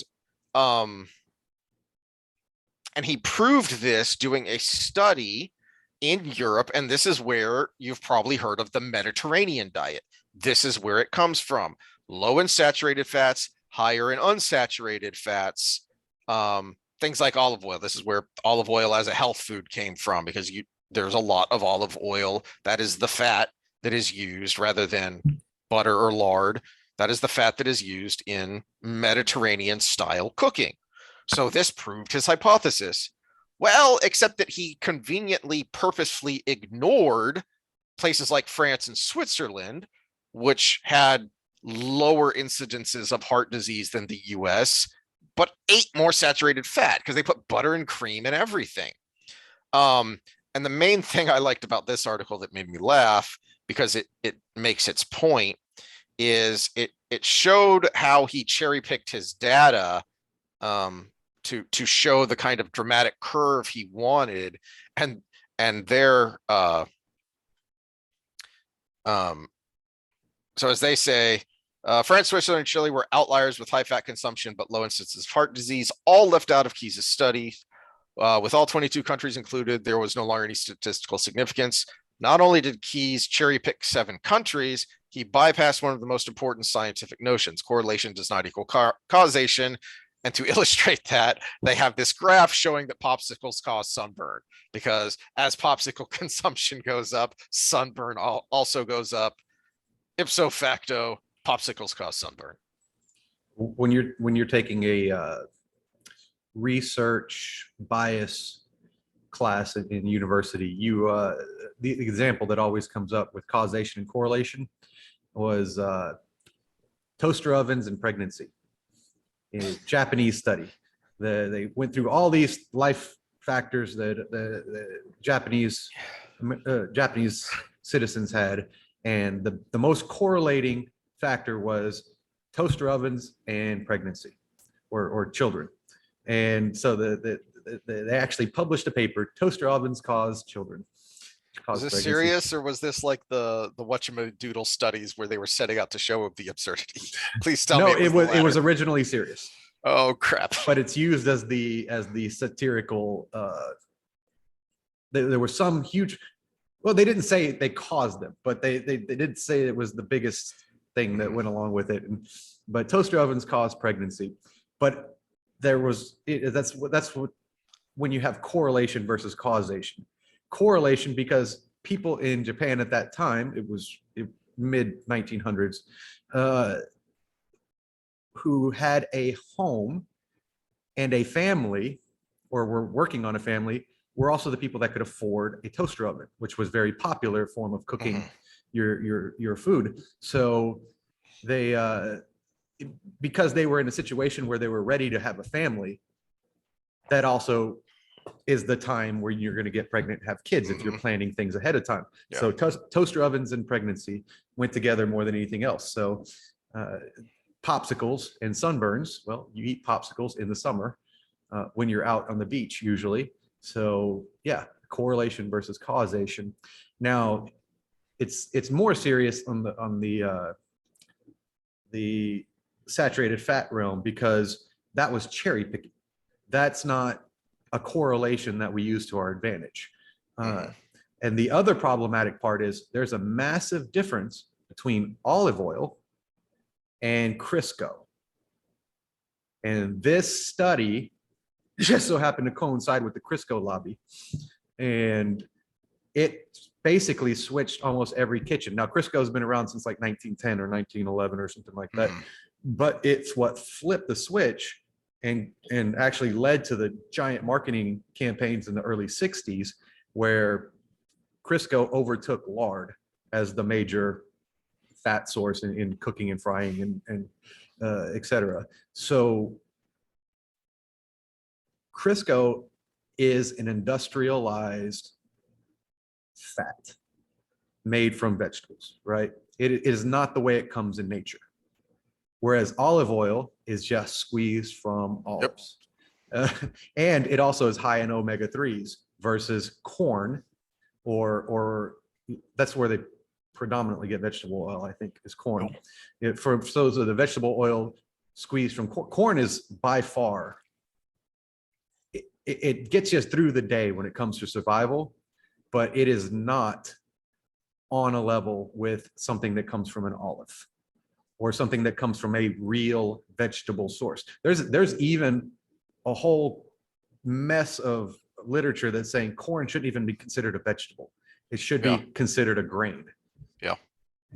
Especially sweet corn, which the industrial sweet corn now is incredibly high in sugar. Sugars, I should say. Different forms. But that is, on that point, I have another article here. Well, while you're bringing up that article, it's kind of synonymous with comparing high fructose corn syrup with actual cane sugar. Oh, that's what you're bringing up. Okay. 50 years ago, sugar industry quietly paid scientists to point blame at fat. And this is not from some, carnivore diet website. This is from NPR. 2016. And yeah, this was and you know, this goes to some of the stuff we've ranted about with our COVID talks, is that this was published in JAMA. well, the JAMA is where the new article was that found this data and this proof that the sugar industry had funded oh, there it is. But the original study was published in the New England Journal of Medicine. Okay, so I have an acquaintance that does a lot of pharmaceutical work, and New England Journal of Medicine is kind of been notorious for a long time for publishing things with, we'll say, skewed, maybe backed by some green viewpoints. So, and you know, to the larger point, going back to the Ansel Keys study, it was very easy and beneficial for government agencies to push the low-fat diet idea, because dropping your saturated fats means you are dropping most of your meat consumption, and primarily red meat. Okay, why would the government want to push that? Because agribusiness wants to push that, because one of the reasons beef is fairly expensive, especially around the world, you know, more so here now because of freaking crap that I won't get into, but generally beef has only been cheap in places like America or Argentina, a little bit in Australia, places where you have lots of room, because beef production is highly inefficient because they're big animals that require a lot of room and a lot of food. Okay. Agribusiness would rather, and so take a step back when you see all these people nowadays who are pushing that, you know, we should have meatless Monday. You should shift to a more vegetarian diet. Who are the people pushing that, and what do they benefit? Because your profit margins are significantly higher if you can push a monocrop. Okay, just even if you're not around rural areas, you know, I have actually helped with a harvest. So, you know, you have too, you know how this stuff works. If you just think about how much grain or corn you can pack into, you know, an 80-acre plot of land versus how much meat production you can get out of that 80 acres. You can produce a heck of a lot more calories, a heck of a lot more bulk, thus a heck of a lot more profit margin if you can push people towards grain. Heck, that's why the agricultural revolution started, because rather than wandering all over the place, rather than expending all of this energy to hunt down animals or to track down wild vegetables and fruits, now we can stay in one place and we can pack a lot of calories into one thing, calories that are also storable. That was the other thing about the agricultural revolution that people don't think about, is the big reason it was a huge boon to human production is because now you had something that if you keep it dry, it keeps for practically ever. Mm-hmm. When you grind up a grain and now you pack it in something that will protect it, that will keep it dry, and that means when times are lean, you have food. You don't have people literally dying of starvation or having to expend more and more energy to get fewer and fewer calories in their hunting and gathering. Well, if you would have just got fat like seal, you could just live off the fat for a little bit. I'm just saying. Yeah. Now I remember where I was going with the nitrates and nitrites. Bad science statistics, but when we developed that technology, it saved so many countless lives because now you could preserve meat. So yes, that 0.003% increase in my chance of getting colon cancer was counteracted by the fact that it's better than rotting meat or no protein at all, no food at all. So it was actually something that was beneficial for survival. So we're looking back at evolutionary us versus modern day, that now you can overdo because it tastes yummy, right? Right. And that sakis us back to, kind of where we started in this rant, that are these fad diets that focus on one thing. Well, yes, because in our modern industrial lazy lives, it's very easy to overindulge one thing. Yes, our ancestors ate a lot of grains. They also worked a lot. They also ate other things. They also didn't eat these things. So, kind of semi-random aside, people like to make fun of British teeth. It's a joke. It was a fun Austin Powers gag. And yet, if you look at skulls from the Middle Ages, they have remarkably well preserved teeth because they hadn't discovered sugar yet. Sugar did not come into diets until well into the colonial period, because sugar that's when in a highly concentrated form, and in relative abundance. So you're in the Middle Ages, your sugar is probably coming from apples or something to that effect, a higher sugar fruit or vegetable. Okay. And well, so even if you're getting it from sugar cane, you're eating the actual cane, which again, the density is split between the actual sugars and the fibers and the water and everything else. And having lived in Hawaii, I've chewed on sugar cane. It takes a lot of work and you don't get a lot out of it. Yeah. And where you get the sugar we enjoy in our foods, it's crystallized, it's highly concentrated. That's kind of a golden rule if you're looking at what is probably something I should avoid. I'm never an avoid anything kind of person, but if you want to reduce, yes, you should probably start addressing the things that are concentrated versions of what they are in nature. High fructose corn syrup versus eating the corn. Granulated sugar versus the sugar cane. And I mean, just the intensity packed in that sugar granule is a big chunk of that sugar cane. And you take a whole cup of those granules and pour them in your baking mix to make your cookies. I love chocolate chip cookies, but I do make them very rarely because of the highly concentrated. It's not just the fact that we have tasty food we can have anytime, it's that we concentrate it. And so let me get to this one, this book specifically. And well, let me talk cholesterol for just a second. Okay. Because this is kind of, we talked about we're not nutritionists or whatever. I remember getting into a big online fight with a certain nutritionist we know who's quite overweight. But that was the whole thing. She posted I think it was WAPO article on the best diet. And it was, of course, they came out with Mediterranean diet. And then it was some other frou dash diet or whatever going down the list. And I was like, I read the article, and first of all, the metrics, their qualifying factors were completely made up. But there are good things about the Mediterranean diet. And what we've done in previous episode is we got the meta-analysis and the research that shows all diets work for weight loss. But then, like you said earlier, if you pick one metric, you can pimp your diet out, right?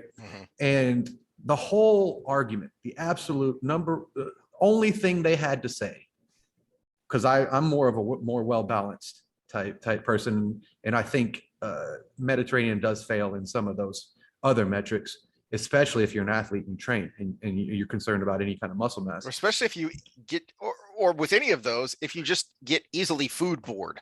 If you're the type of person who can eat the same basic things all the time and that fulfills and satisfies you, great. But if you can't, then that's where you end up falling off the wagon and binging, and with the whole bucket of KFC. And she kept coming at me, the whole group that ganged up on me in this feed. It was difficult, but I refrained from any name calling or any ad hominem attacks. But I don't know how many times I've been called caveman in one conversation. And they kept arguing with me like I was arguing for the paleo diet, which I was not. In fact, I never used the word paleo. I didn't, and realistically, if you look at it, you can see all the differences between what was being pimped as the paleo diet at that time. And I think the paleo diet was ridiculous as well. But so the ad hominem attacks aside, all they had was cholesterol. And when we look at the data you were talking about with the cherry pick diets where the Mediterranean came from, there is a huge factor in there. It's called olive oil. Olive oil is a neutralizer when it comes to cholesterol. And then also the data, the science behind cholesterol is so freaking all over the place itself on what's good, what's bad, how much control do we have with diet, period, with exercise. People who have history of high cholesterol have high cholesterol no matter what. There has been, I don't want to get too much into it, but heart disease as well, which we brought up at the top of this, because that's where the Mediterranean diet came from, was this guy setting out to prove the link between saturated fat and heart disease. And there have been some relatively recent new research that the more we learn about genes, the more that people are wondering, can your diet really do much of anything to change these factors? Or is it mostly, if not all, genetic? Well, and that brings the genetic role into this, which is very important, because we've got something different than modernity, right? We're trying to push this concept into our modern diets, which is McDonald's and Coca-Cola and all of that, right? So you've got a small population that was very homogeneous. And one thing about cholesterol is we only process about 25% of our serum cholesterol from actual cholesterol in our diet. The rest is pieced together by your own body from everything else. You actually do that. And so if you have a higher cholesterol diet, that downregulates your own production. And if you lower your cholesterol diet, that upregulates your production. And then if you go back and forth, well, if you downregulate it or if you upregulate it, and then you have a lot of cholesterol, well, then you go over the top, right? So you can have peaks and valleys based on that own, the body trying to find homeostasis with your diet. So if you're all over the place, your cholesterol could be all over the place. Now we go back in time, the 50s, but also we got a homogeneous society, which was a Mediterranean island, not just the Mediterranean area. It was an island. So there's probably not a whole lot of genetic variance. And we probably, and our diets adapted in different areas based on what we had available to eat. Yeah, I think Cyprus was one of the main areas of his study.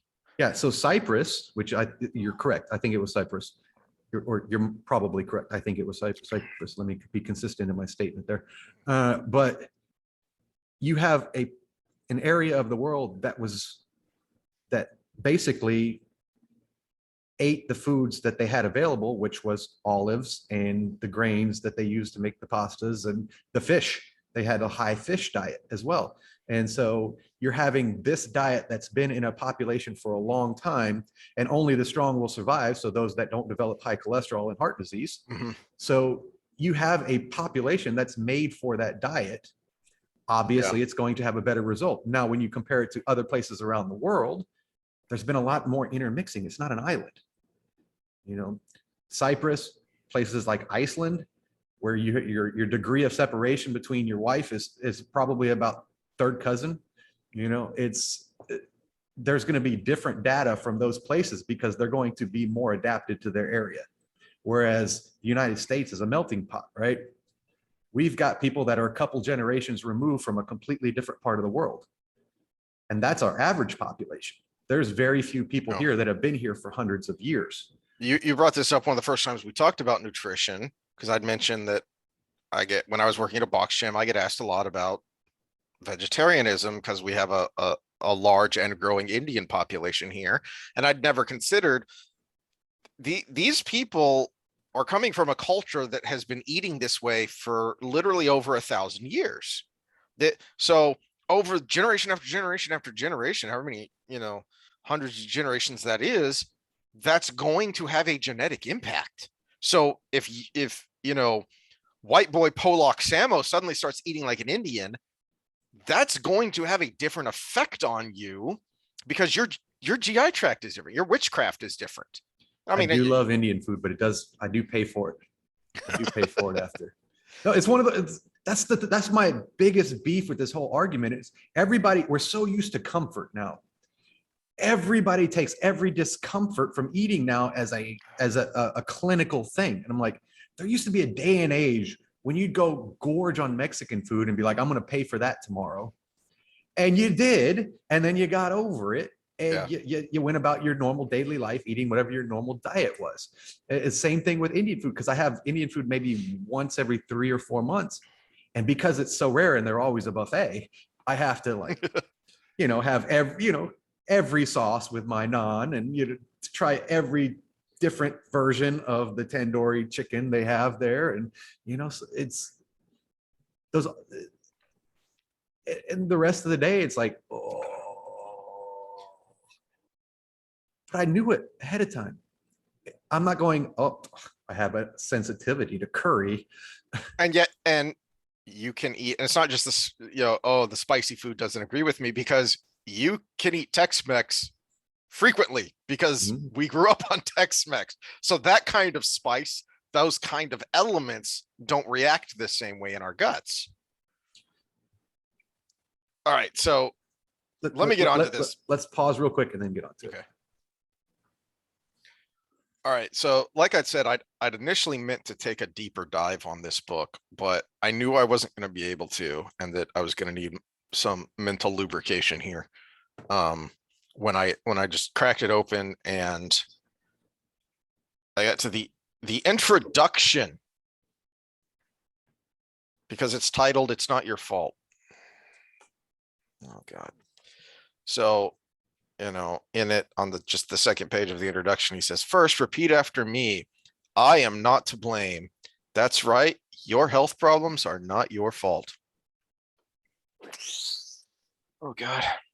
So in the very opening paragraph of the introduction, he talks about how I'm a heart surgeon. I know about diet and health and blah, blah, blah. Appeal to authority. And so, nor was I a slouch in the fitness department. I ran 30 miles a week and worked out at the gym daily, despite the fact that I was hauling around excess weight. Put a pin in that. Had high blood pressure, migraine headaches, arthritis, high cholesterol, and insulin resistance. I continued to believe that I was doing everything right.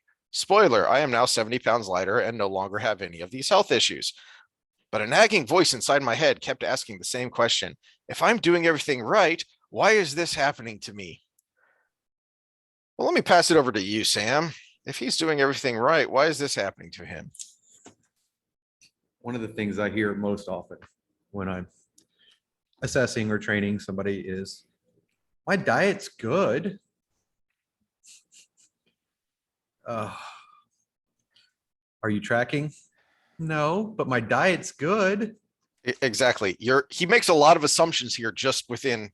I got through the introduction and half the first chapter, and there are a lot of assumptions in this book. And that is the biggest one lay people make. And here he's, with his appeal to authority. I'm a medical doctor.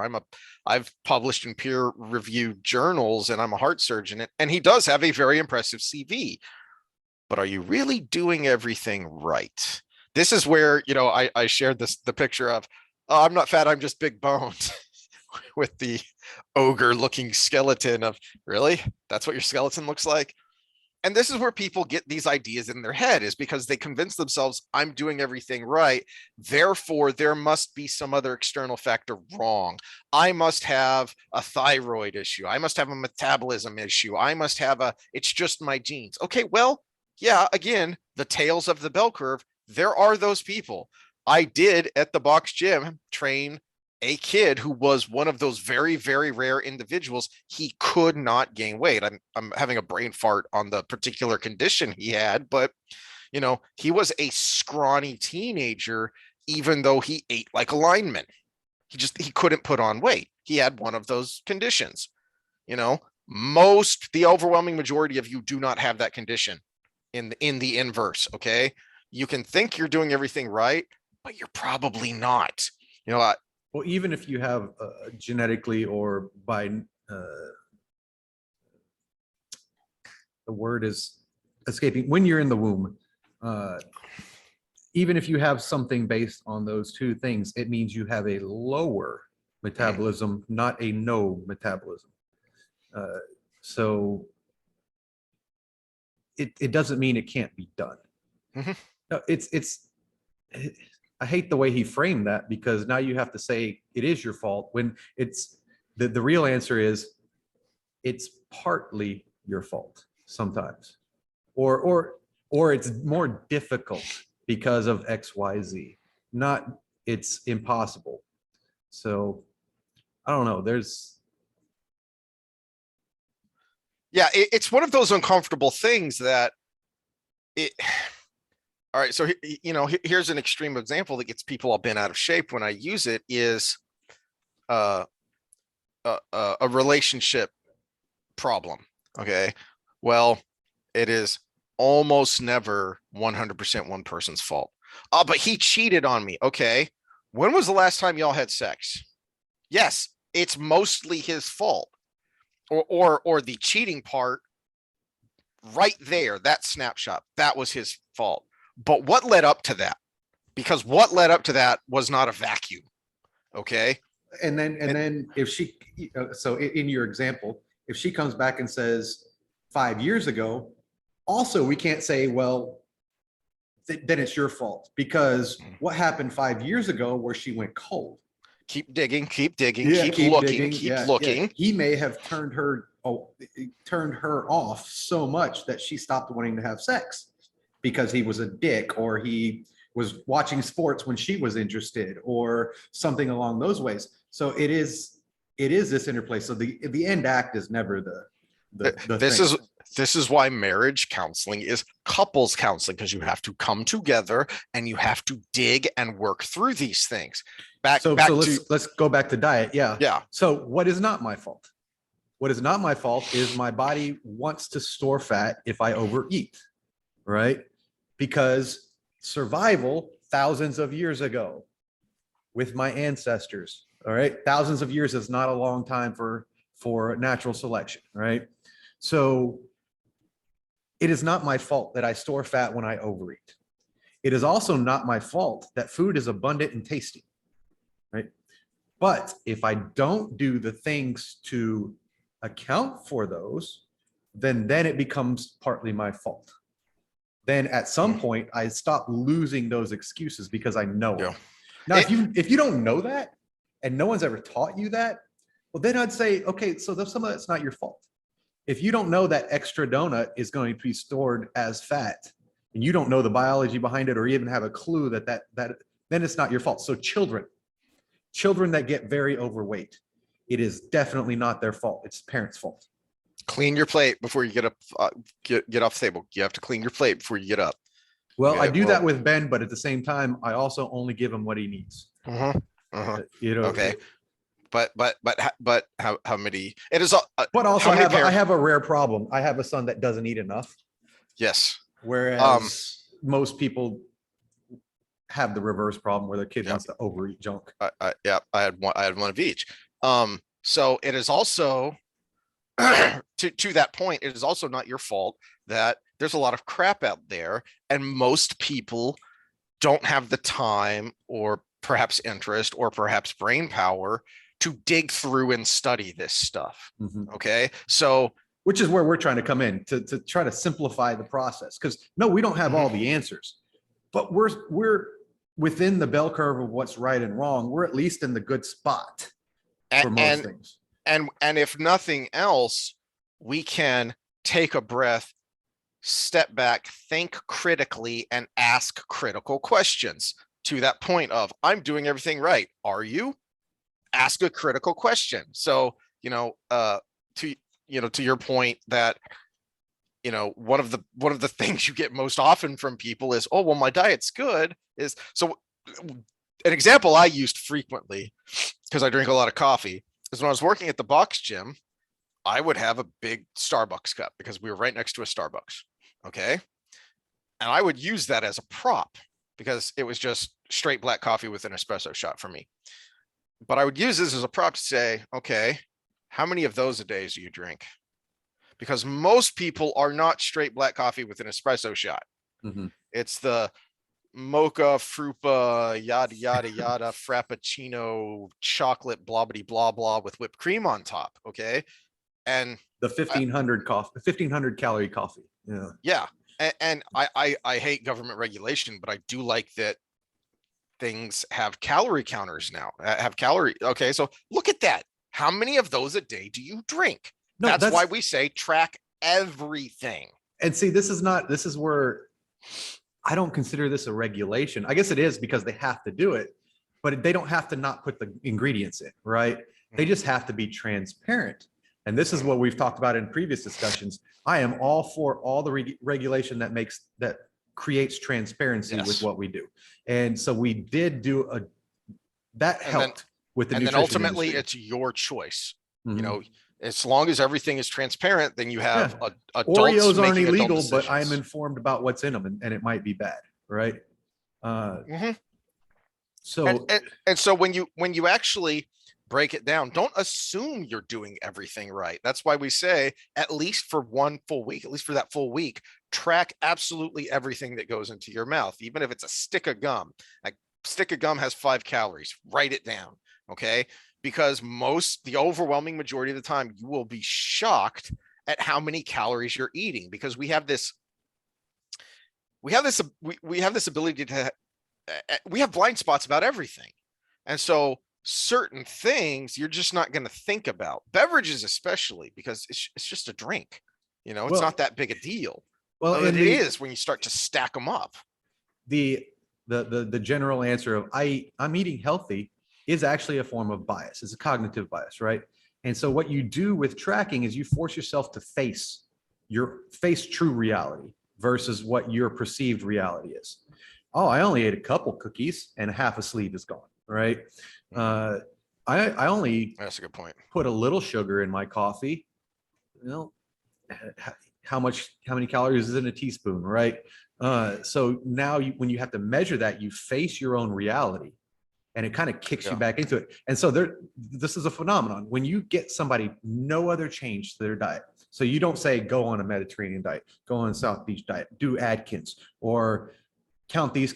When you just get them to track their food for a week, because this is my first step when someone wants to do nutrition, is let me see what you're already doing. Get on MyFitPal, track your food for a week. You automatically get somewhere around a 40% reduction, because people on average underestimate what they're eating by 40%. And when they start tracking, they start being accountable to themselves for what they're eating. Sometimes that's the only step I ever need to take. It's like keep tracking for a while till you get used to what you're eating currently now. Yeah. And you know, to his other points, and just we're still in the first freaking paragraph here, is all right, he's jogging 30 miles a week and going to the gym daily. Okay. So I don't remember exactly how you phrased it, but I once made a snarky comment about, you know, I need donuts, I'll just work out more or something like that. And you'd said something to the effect of, you can't out exercise a bad diet. Yeah, you can't outwork a bad diet. No. And in fact, that's a good way to get an overuse or an overtraining injury. So as a personal example, so you gained your freshman 30 having quadruple helpings of chicken fried steak and mashed potatoes. Freshman 80. I gained 165 to 245 in 3 or 4 months. I gained the freshman 15, and it was about 15 pounds on the dot my freshman year, simply because I was eating too much, because of this idea of even before the idea had come about, because this was 1998, 1999, we didn't have the term superfoods yet, but the idea was there of, oh, you have to have all of these things. You have to have all of these foods to have the nutrients to be healthy. So even though I was working out a ton that freshman year, I also felt like I had to have a little bit of absolutely everything at every meal in order to get those nutrients. You don't. That's not how your body works. And if you're packing all that in, those are extra calories. And even though I was working out a ton, I was waking up at 6 a.m. every day, and then a lot of times also working out in the afternoon and evening, it didn't matter, because I was eating so much, I was still gaining weight, and it wasn't all lean mass. Yes, some of it was lean mass. It wasn't all lean mass. Well, in fact, if you were in an overtraining state, your body probably started preserving itself by not creating more lean mass, because lean mass is expensive. And whenever I say expensive, I mean metabolically expensive. So and that's another point to his, I'm doing everything right. Well, hold on a second. Let's ask critical questions. Let's dig down. If I'm overtraining because I'm working out at least once a day and 3 to 5 times a week, I'm working out twice a day, and I've got an 18-hour load in college that's heavily loaded with STEM field stuff, I'm under a lot of stress. What does stress do to your hormones? What does stress do to your metabolism? You're a freaking cardiologist, not only a cardiologist, a heart surgeon. How much stress are you under, and how sedentary are you when you're not doing those jogs in that daily gym routine? Well, having helped somebody study their way through med school, do you want me to go into all the things doctors don't know? Because knowing about the stress impacts, the stress hormone impacts on your daily life, that would fall under preventative. The sad truth about the American medical situation, we'll say, we talked about insurance last time. Let's talk about the medical system itself. It is a reactionary treatment design. It is not, very few, unless they studied on their own to learn it, very few doctors know about anything preventative. Unless it's a medicine that prevents a byproduct of your condition. Yeah, even knowing the witchcraft of it, because it's a pretty standard brain fart on the endocrinology. So you know what is it that stress boosts? Is it norepinephrine? Stress, no, glucocorticoids. Okay. Which are the precursors to cortisol. So if you have a dramatic high stress situation, like we talked about earlier, where time slows down and everything, that's actually one of the things that happens. Cascade goes down and cortisol is produced, and you stop digesting, blood is diverted from your intestines, your reproductive organs, all of that. So everything you don't need at the moment. So even if you know that biochemistry, if you haven't really taken the time to study or think about, or as we've said repeatedly, everyone has their own blind spots. If you don't take a step back and think critically and think about how that applies to you, you're not really going to apply it. Well, I got this book up because what we talked about with Mauer earlier, blind spots. Well, their biggest blind spot is themselves. He uses the example of the what is it, would be a proverb of Jesus, says, instead of thinking of the speck in someone else's eye, take the log out of your own eye. And there's been a lot of studies on this. Everybody's heard of the Dunning-Kruger effect, but Dunning did a lot of work before that even, and a lot of it was on personal bias. So if you gave somebody $5 and interviewed them of how much they would give to charity, if someone like pulled them aside right after the free $5 they got, how much would you give up if someone needed money? And everybody overestimated what they would give and underestimated what everyone else would do. And then they tried to further that by actually teaching them about bias. This is why you would be wrong in this. And so they bumped up the numbers of everyone else, but they still kept theirs super high. So I would do this. So that translates over to what we're talking about, because my view of my diet, if I'm not tracking, if I'm not doing it scientifically, is always going to be in my favor, no matter what the scale says, no matter what the body calipers say at the end of the day. Man, I was doing great. I was eating right. I was working out all I could. And yet, so it must be stress, or I must have some condition. It must be not genetic. your fault. Your health problems are not your fault. It's age. I'm getting older. Of course, we can use that excuse no matter, because if you're alive, you're getting older. And because there are effects of age on your health. There are grains of truth in all of these kinds of fad diets. There are grains of truth in it. There's grains of truth in the gluten thing, because there are people with celiacs and other things, but does that apply broadly to everyone in everything? Well, that actually is a good point, because we talk about fallacies, and one of the original concepts of this podcast was the fallacies of logic, right? Cherry picking being one of them. Well, cherry picking doesn't work if there aren't truths to cherry pick. If you don't have truths to pull from, then it's just a lie, right? So there are truths to all of these things. Yes, there is good cholesterol numbers from the Mediterranean diet. Doesn't mean it's the best. There are good muscle synthesis effects from a high protein diet. Doesn't mean there isn't a point where high protein diets can go wrong. So all of these things do interplay. So back to your book so we can stay on. There's good recovery, documented recovery for human growth hormone and anabolic steroids. So we should all take them, right? Oh, sure. Why not? What could go wrong? So what can go wrong? And I've already touched on this, but right off the bat, as he's touting his plan before he gives you his plan, he starts talking about, his kind of anecdotally how he applied this in his medical practice and all of the people who got healthier.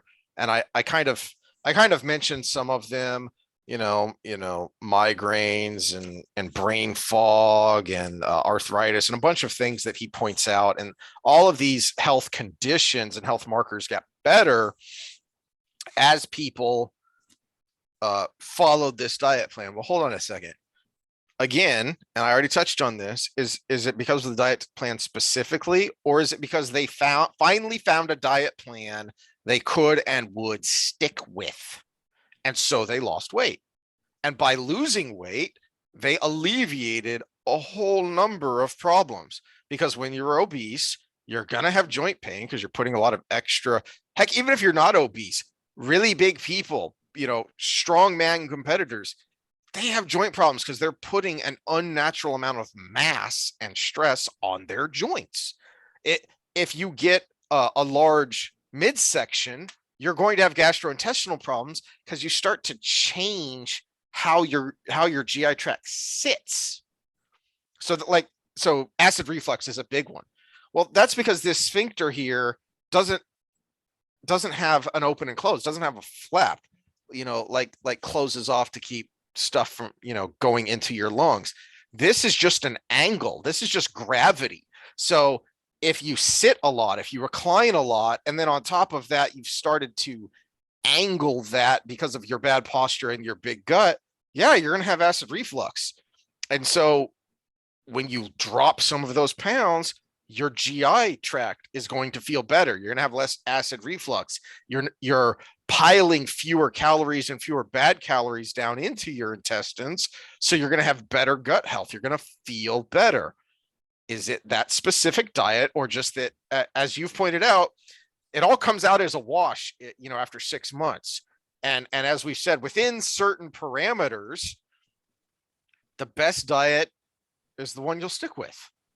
Well, I want to know, I don't know if he addresses it in the book, and I'm more familiar. This seems like it would be kind of along the lines of like Whole30 diet.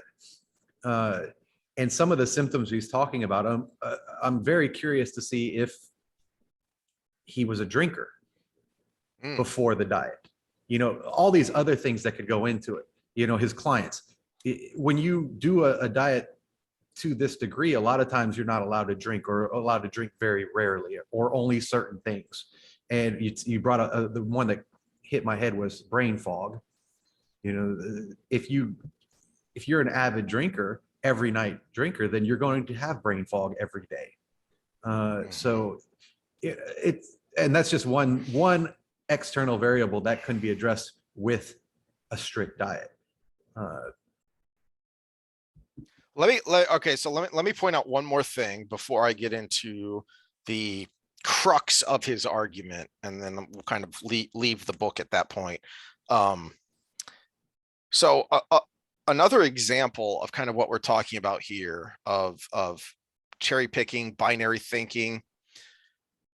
If you've ever seen an infomercial for an exercise program or a piece of magical exercise equipment, and you see all these testimonials, pay attention. They always, as a free gift to you, include a diet plan. So is that piece of equipment really magical, or is the fact that you gave this person a diet plan like the Twinkie diet, you went from 2,600 calories to 1,800 calories a day and you magically lost weight? okay, was it really the magical piece of equipment or the magical aerobics DVDs, or was it the fact that this person finally got on a diet plan and stuck with it?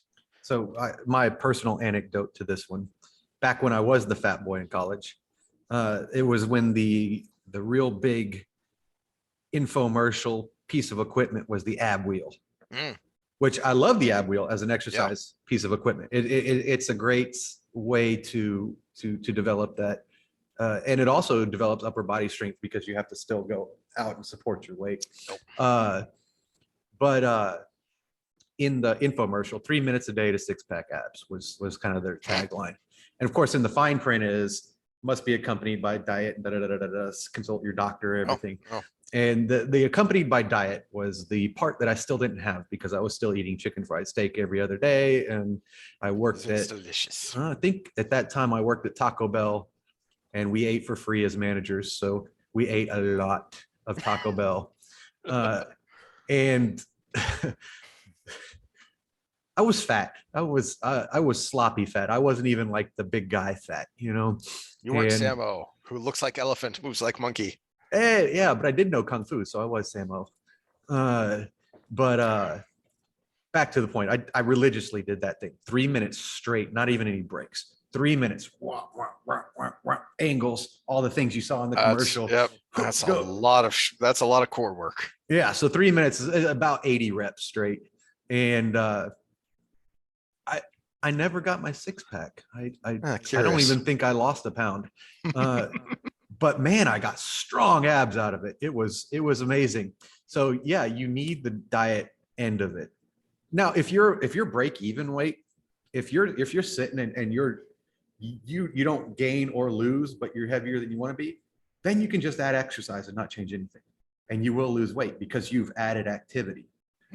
But if you're trying to outwork a bad diet that has you continuously gaining weight, you may get to the break even at best, realistically. If you get to the downslope without changing your diet, like Heath pointed out earlier, and I've said many, many times, I'll just wait for the injury. I'll wait for the overuse injury, especially if you're running for it and you're fat, because your knees will be angry at you at some point. So the basics of all diets are the same. And so if he created a restrictive diet that caused people to be in a caloric deficit and get some of the nutrients they need, then it's going to work if you can stick to it, is the main point. And to his credit, it is not nearly as restrictive a diet as like paleo or the carnivore diet. Well, my big problem with paleo is it was overcomplicated. Yeah. Well, my two big problems. First, Rob Wolf had celiac disease, and he imposed his celiacs upon everybody else. So that's one of my problems with a lot of these diets is the person who developed it had a problem, like your guy who couldn't gain weight. Well, what if there was a diet intervention that caused him to gain weight like he wanted to? His diet would cause everybody else to get fat, right? So Rob Wolf imposed his celiacs, which didn't cause everybody to get fat or really unhealthy, but it actually, I would say there's some happiness factor to losing some foods you liked that you should have been able to eat. But then the other part is these paleo cookbooks are so freaking complicated. You're getting these random weird ingredients that you almost have to go to specialty stores. Yeah, where do I even find that, man? That, and I always cracked up, I don't like fads anyways. It's just something in my nature that wants to buck them aside. But I remember there was a guy in my this was undergrad, but we were at a banquet for the honor society, and he was eating tuna, but I knew he was paleo. And I was like, "You're eating tuna?" Just to give him, just for, like we talked about earlier, bantering with people. He goes, "It's paleo." And I said, "You gonna swim out there with your spear and spear you a tuna and swim it back in? Tuna's not paleo. Ain't no caveman ever caught a tuna." And he was like, "Oh, because it's a natural meat. It's not paleo." Yeah, not by the definitions of the original idea. Anyway, so this one, oh, so if Dr. Gundry here is the hero, then the villain is lectin. Lectin or leptin? Lectin. A person? No, the the generic plant protein. Okay. So as he points out, So like another protein in plants other than gluten. the the gluten is a lectin. Oh, okay. Crap, I lost it. I had it. So his core idea is that plants evolved to either attract things to eat them so that those animals would poop them out and spread their seed, or prevent animals from eating them so that their seeds would drop where they were.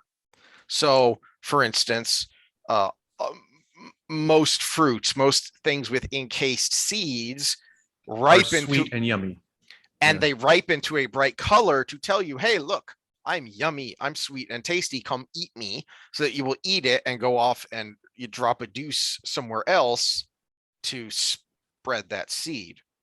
Grains want to flower, die, drop their seeds, and just regrow right there, right?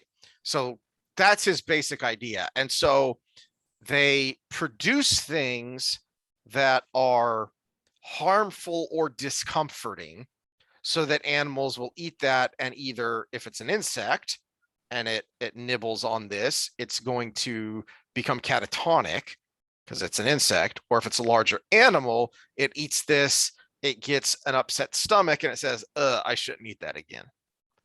So that's his basic evolutionary biology premise, is that these grains primarily, but also a number of fruits and vegetables. I'm pretty sure cows enjoy eating wheat and barley and things of that nature. This is where he gets a little weird. Okay, because I'm thinking of the regenerative farmers out there. They actually, in between crops, get the cows to go out and eat all the leftover wheat and barley that's there. Yeah, you'll sometimes go out to and then they poop or and create fertilizer, and or if you're not planning on harvesting, or if the prices don't look good, a farmer will let cattle out onto his rye or winter wheat or whatever, and they'll graze on that. In fact, that's the big difference between regular grass-fed and what we'll say grain-fed cows.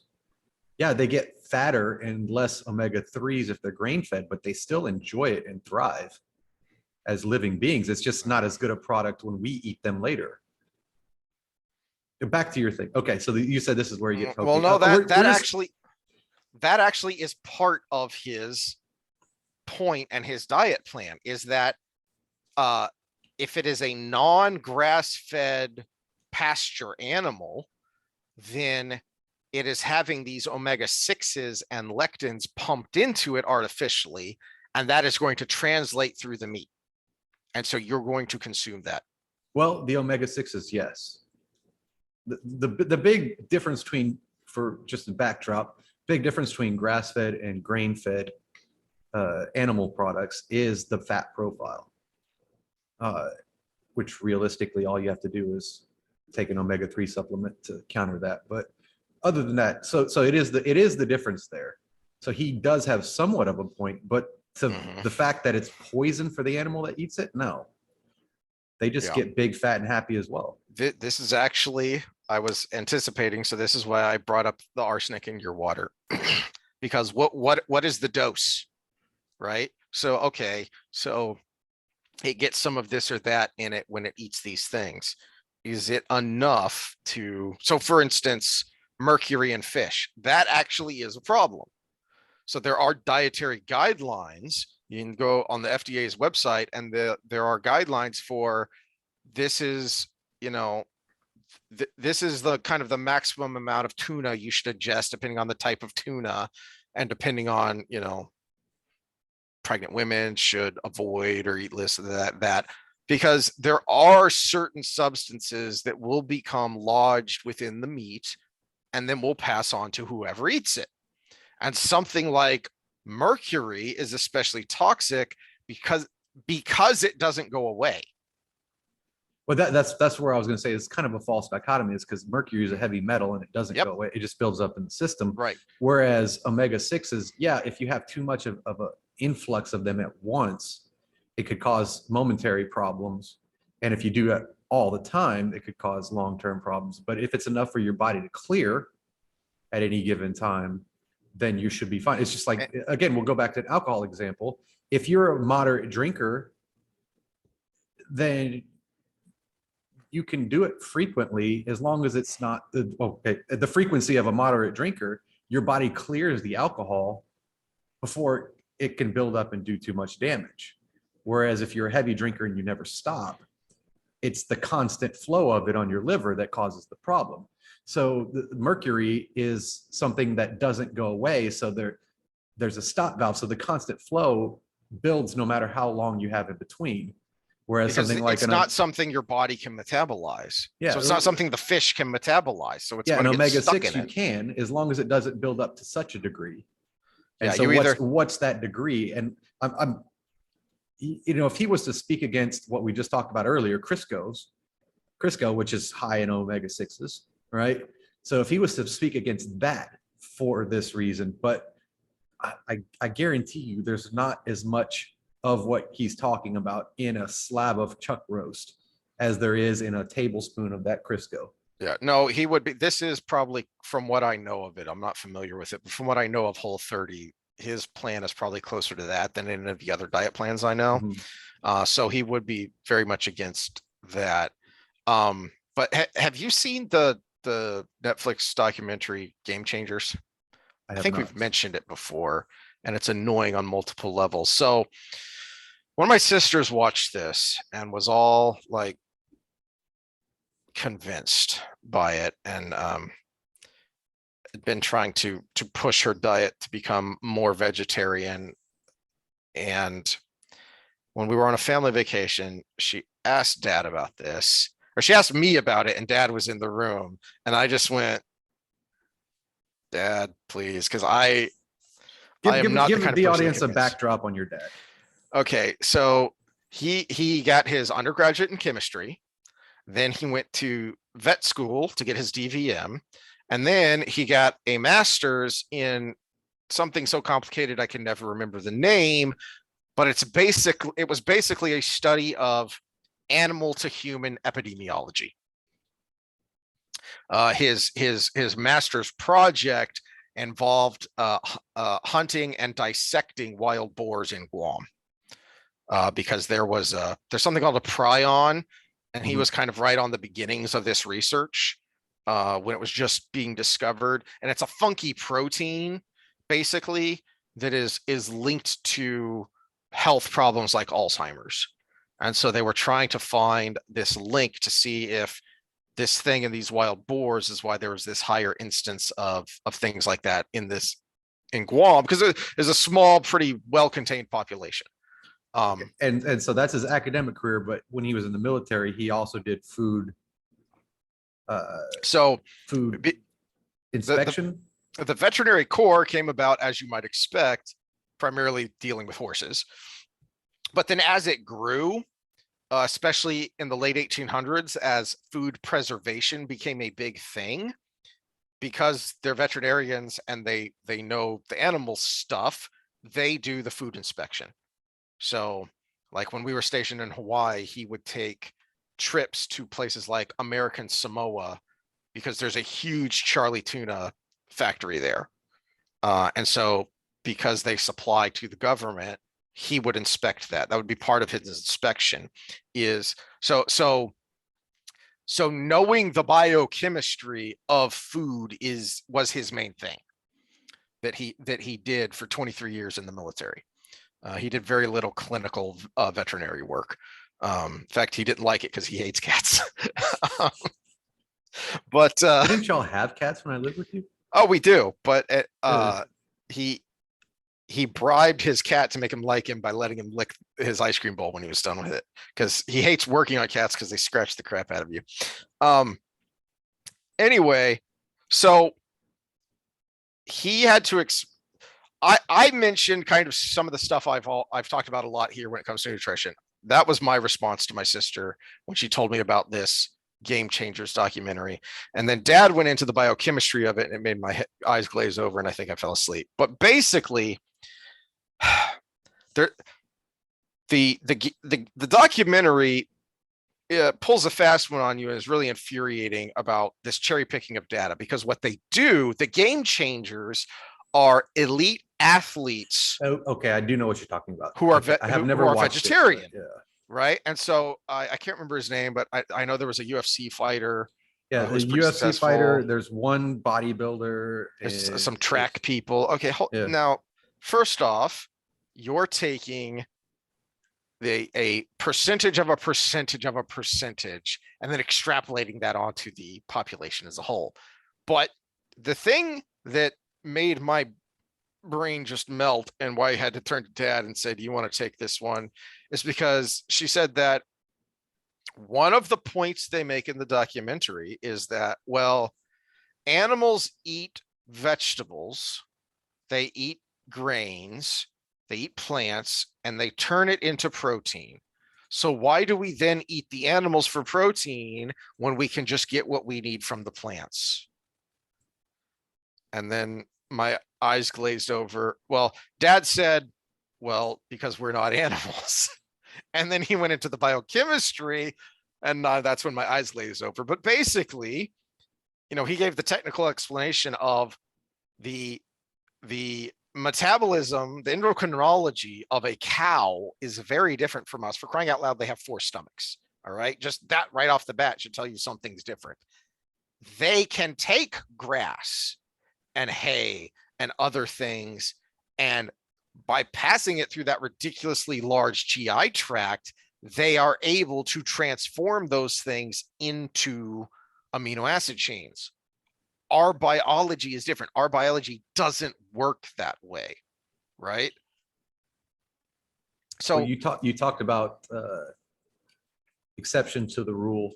The one that always pops into my head is, let me find a good article on this. Herschel Walker. He even while he was training, so he grew up super poor. Yeah. Like a lot of these athletes like to over exaggerate their childhoods. He was project super poor. Oh yeah, yeah. And they didn't have food, so he would eat soup, and a hunk of bread was all he would eat during the day. And he became Herschel Walker, one of the greatest running backs in NFL history. And he's still to this day claims to be a vegetarian that eats chicken every once in a while, but he still eats one meal a day, if at all, every day. He sometimes fasts for multiple days in a row. And it's always a soup and a salad and maybe a piece of bread. And this guy is extremely well muscled. He was one of the most elite athletes in the world, and that was his diet. We will go ahead and just shelf that one into the let the freaks be freaks, because if you're an up and coming athlete, or even someone just trying not to die, don't do that. I'm a proponent of fasting here and there, and even daily for a certain amount of time, but you still got to get your nutrients. Yep. He's got something about his system that holds on to everything he eats and puts it in his body versus wasting anything. Let Herschel be Herschel, and let these elite athletes that had this not really conducive to athletic environment diet be them. And don't use them as an example of why everything that they do is the best. Mm-hmm. Because then you'll leave a million broken bodies in your wake. Yep. And that was a very long-winded way of saying, hold on a second. When these animals that you're telling us not to eat unless they're grass-fed ingest these things, they metabolize them different than we do. It's not necessarily in the same state as it went in. That's why I use the mercury example, because the reason it is toxic, the reason it is problematic is because it is in the same state, because you cannot metabolize it. You also don't pass it through. So that's the other thing about a lot of these uh, uh, organisms that he's complaining about is, well, hold on a second. Does that even metabolize, or does it just pass through? Because a lot of stuff we eat just pass. That's what cellulose is for. Well, Is another good example is the antibiotic argument. So they're talking about the antibiotics that they inject into these animals are going into our body and killing our systems and everything. They're not an antibiotic by the time we get them. And if they, any remnant of that, your body just breaks down into its component parts in the digestive system. So it's not a heavy metal. If it was a heavy metal, it would stay exactly the way it is. But if it was something organic, the key word here, organic, if it's organic, your body breaks it down into its component parts. If it's got an amine group on it, it breaks it down into an amino acid. If it is just CHOs, it breaks it down into CHOs and then puts it back together into a free fatty acid, or even into a glycogen molecule. So everything we ingest that's organic, your body breaks down into its component parts. It's when the component parts are the minimum, mercury being an element of its own, right? Its component part is mercury. We can't break it down anymore. And it doesn't make anything, well, it makes very little in our body. We do have metal elements to our body, but it makes very little in our body, so it builds up.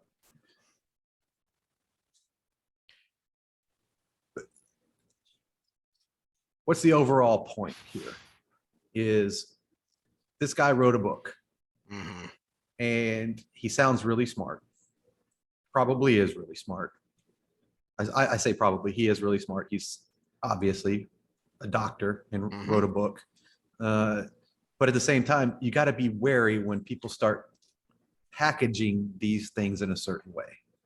And you know, that's a good place to kind of wrap up, at least this for, we may come back to it as I read more, if it bleeds into other topics. But I think the real point of his thesis here is that what we've been kind of ranting about is that he's taking something with a lot of variables, a lot of possibilities, and he's keying in on one thing and saying this is either the cause, or eliminating it as the cure of all your ills.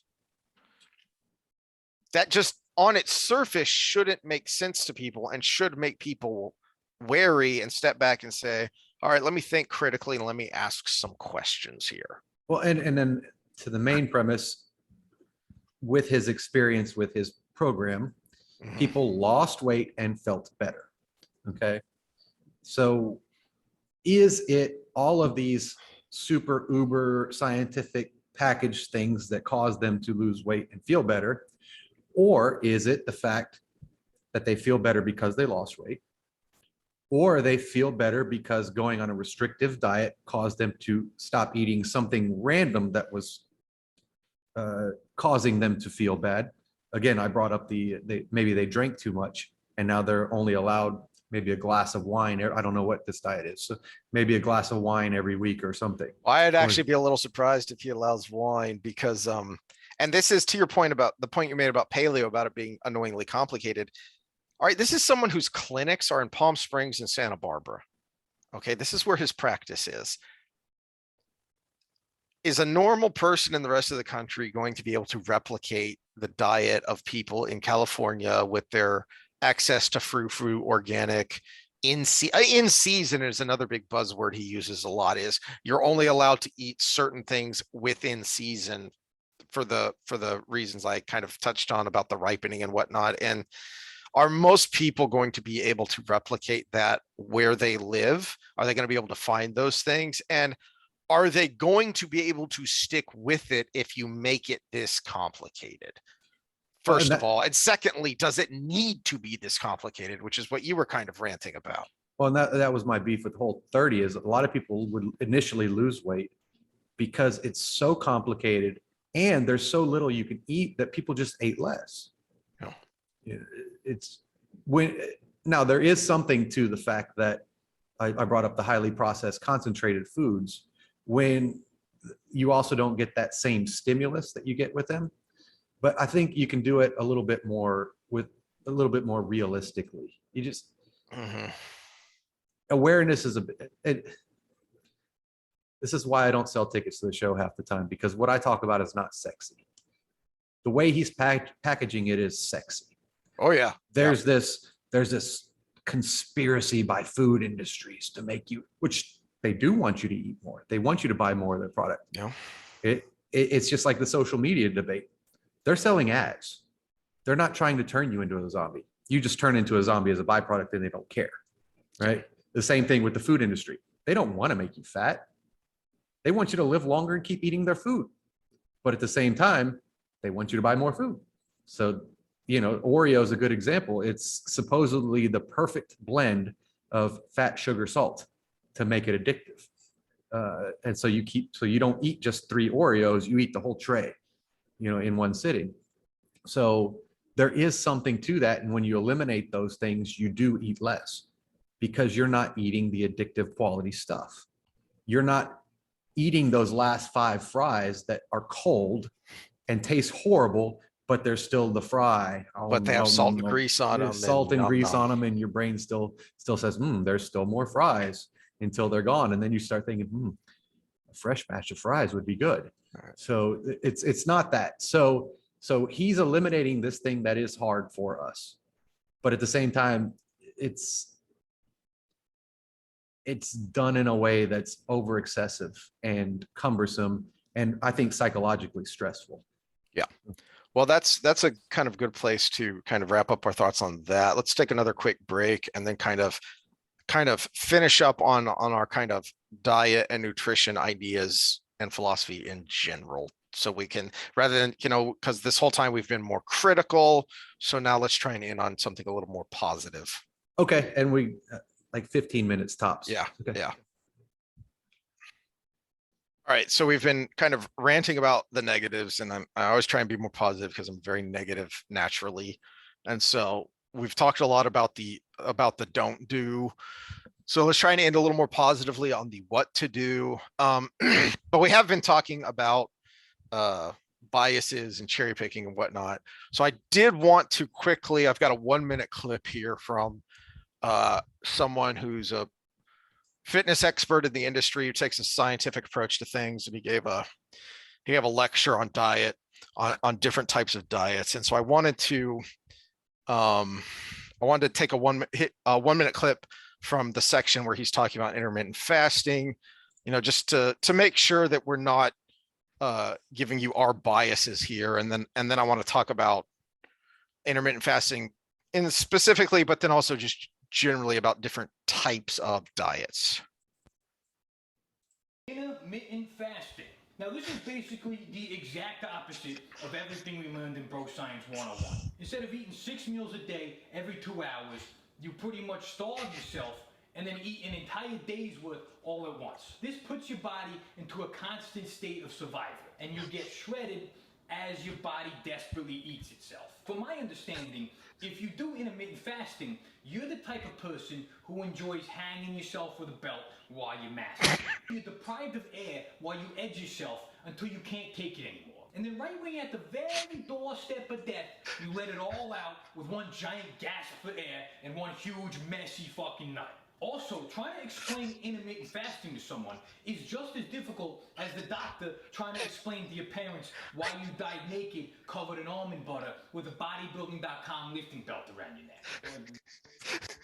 Why'd you have to do that? Oh. How many bodybuilding.com lifting belts do you have in your gym? Oh.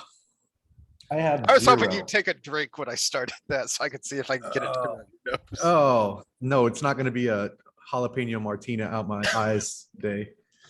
For those that don't know that story, really quickly, we used to Zoom game with each other back when I had time to do that a long time ago. Well, some people have problems with closed sinuses and they get ear infections all the time. My problem is my sinuses are very open. So if I snarf, like usually it comes out the nose, but sometimes it comes out my eyes and can get in my earlobes as well. And I was drinking a jalapeno martini and somebody said something really funny. And so that happened, and I had allergies at the time, so it all came out my eyes. And nobody remembers what the funny thing was. Nobody remembers because everybody, again, what we were talking about, that zoning in on the main thing. I snarfed out my eyes jalapeno gin, and it was horrible. It was painful, and it was funny as hell. So I kept snarfing, and everybody's laughing, and I'm laughing and crying. Oh, And no. we were laughing at your pain because that's what friends do. Male I was friends do. laughing at my pain, which made me more pain, and it was So it was horrible. The point of that, besides the fact, so for anyone that doesn't know Bro Science Life, he doesn't post a lot, but when he does, it's money. It's hilarious. Speaking of humor, you cannot be sensitive, because No. it doesn't matter who you are in your exercise life, he will make fun of you at some point. Exactly, which was part of the point of that clip, is because we've talked positively about intermittent fasting. It's what we do. So, obviously we hang ourselves with the belt while we beat off. So he's gonna roast you. Yeah, and he roasts them all. He's got a bunch of different types of diets there on that particular video. Loads of fun. The more serious point is everything has a trade-off. So I've talked about intermittent fasting. I've recommended it to some people I thought could do it, and they couldn't do it. It doesn't work for them. They don't like it. They can't stick with it. And this is something that I kind of thought of when I saw this clip and was thinking about our talk here. Is there are two elements of diet, okay, of a diet. So intermittent fasting is just a structure. Okay, what this guy is trying to, it's a tool in your belt. Exactly. The Bro Science 101 that Dom talks about is the 6 meals a day, right? That's the standard for gym rat type people. That's just a structure. What you put in those meals, that's the substance, right? Which is what then this book was talking about, and some of these other programs we've talked about. That's the substance. The structure just needs to be something you can follow. Okay, so can you do the 6 meals a day? I used to be able to do it, but it was a lot easier when I was poor and couldn't afford a lot of food, because it was really hard to overeat. So I would make up a bunch of meals for like days, like on a Sunday or whatever. I would just make up and put in little Tupperwares so that I would have, and they were, a lot of times it was the exact same thing. It was the cheapest per pound chicken I could get at Walmart, ramen noodles, and then for my nutrients, canned spinach. And then I would split that up in little meals, and I would eat that 5 or 6 times a day for a freaking week. Okay, because it was dirt cheap. So it was easy to stick to. When I was able to have more food around the house, the 6 meals a day was a terrible structure, because every one of those meals I was overeating. So and that's the key. If you're a small eater, you almost have to do something like 6 meals a day. If you can't eat a lot in one sitting, you almost have to do something where you're frequently eating, especially if you're training hard, because you need to recover.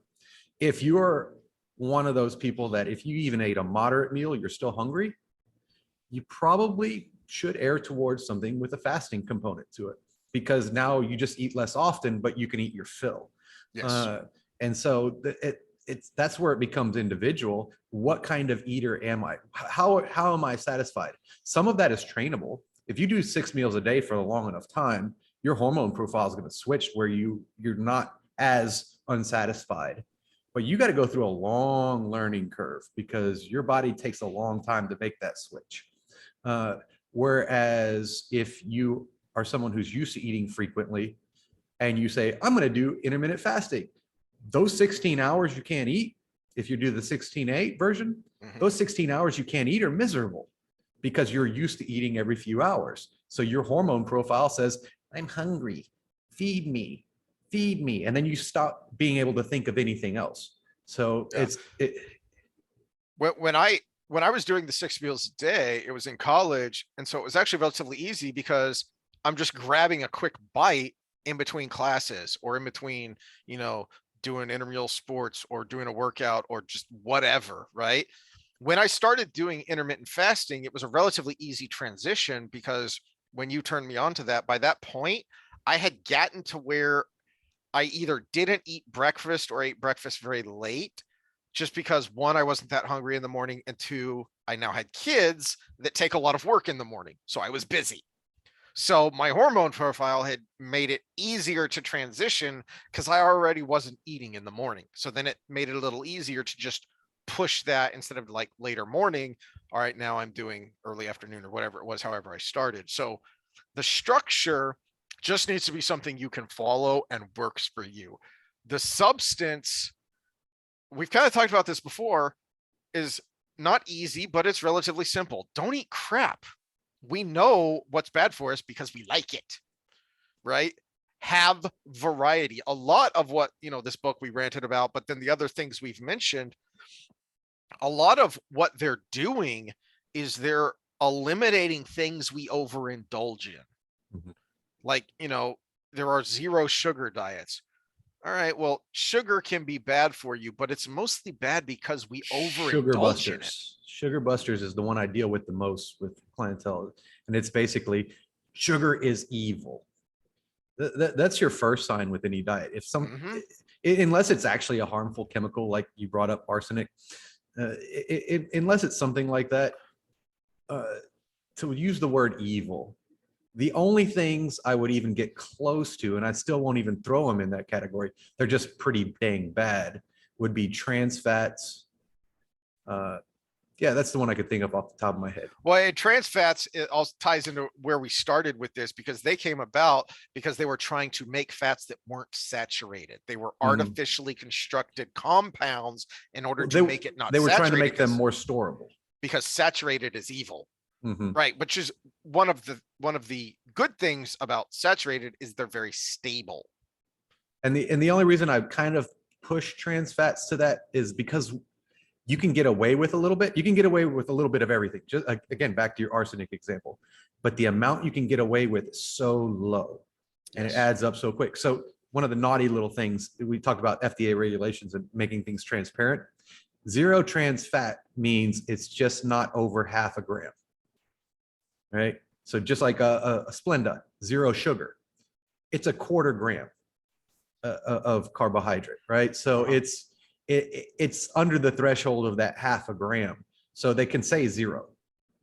And trans fats say 0 when they're under that half a gram, but a guy about my size, so about a little less than 200 pounds, 6 foot tall, can get away with about 2.5 grams of trans fat. So if you're at pushing 0.4, I think it's actually 0.5 and below, they can report 0. So there has to be 0.51 for it to be more. So you talk about half a gram in one of those little packs of Doritos that say 0 trans fat, but it's actually 0.5. This is the example I'm thinking of because I know the numbers. Well, how many Doritos is in that little bitty pack? Now get a bag of Doritos. And how many little packs have you eaten if you ate? Per serving. And if you look at the junk foods, especially, they make a very small serving in order to kind of con you into, oh, well, it's not that bad. Well, yeah, it's not that bad if you have 6 chips. Who eats 6 chips and stops? But you ate just enough to make you want to open another bag. That's the I might have our meme for this one. It's the one where the guy goes in for a job interview, and the guy has a glass, the interviewer has a glass on the table, and it's half full of water. And he says, "Is this glass half full or half empty?" And the interviewee looks at it and says, "It's all the way full." He says, "You're hired." And then it pans out and it's Lay's potato chip. Because half full of air is all the way full of a bag. Sounds about right. Well, that's kind of all I had. Did you, as the actual expert here, have any more, positive things to do so that we could not leave off on the ranting of what not to do? Positive things to do. I'm actually going through a discovery process on this because I've been reading a lot of psychology stuff, and I went through a chapter that it was based on cognitive bias,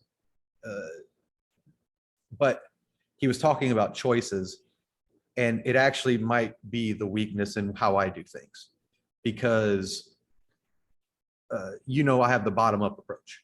where you get enough protein, you get enough fat, and the rest is whatever you want. So that actually fits in every diet. So if you're a vegetarian, get your protein number, get your fat number, and then fill up the rest. And if you're a vegetarian, if you get your protein and fat number, you probably ate all you can eat anyways.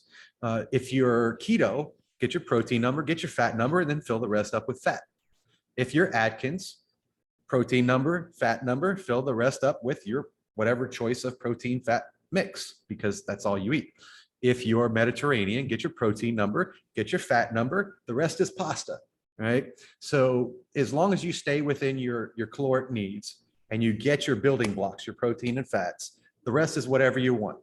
If you have a boring diet, take a multivitamin. Okay, whatever, we'll get out of that. So that bottom-up approach allows a lot of choice. Apparently, choice is a bad thing when it comes to getting people to adhere to things.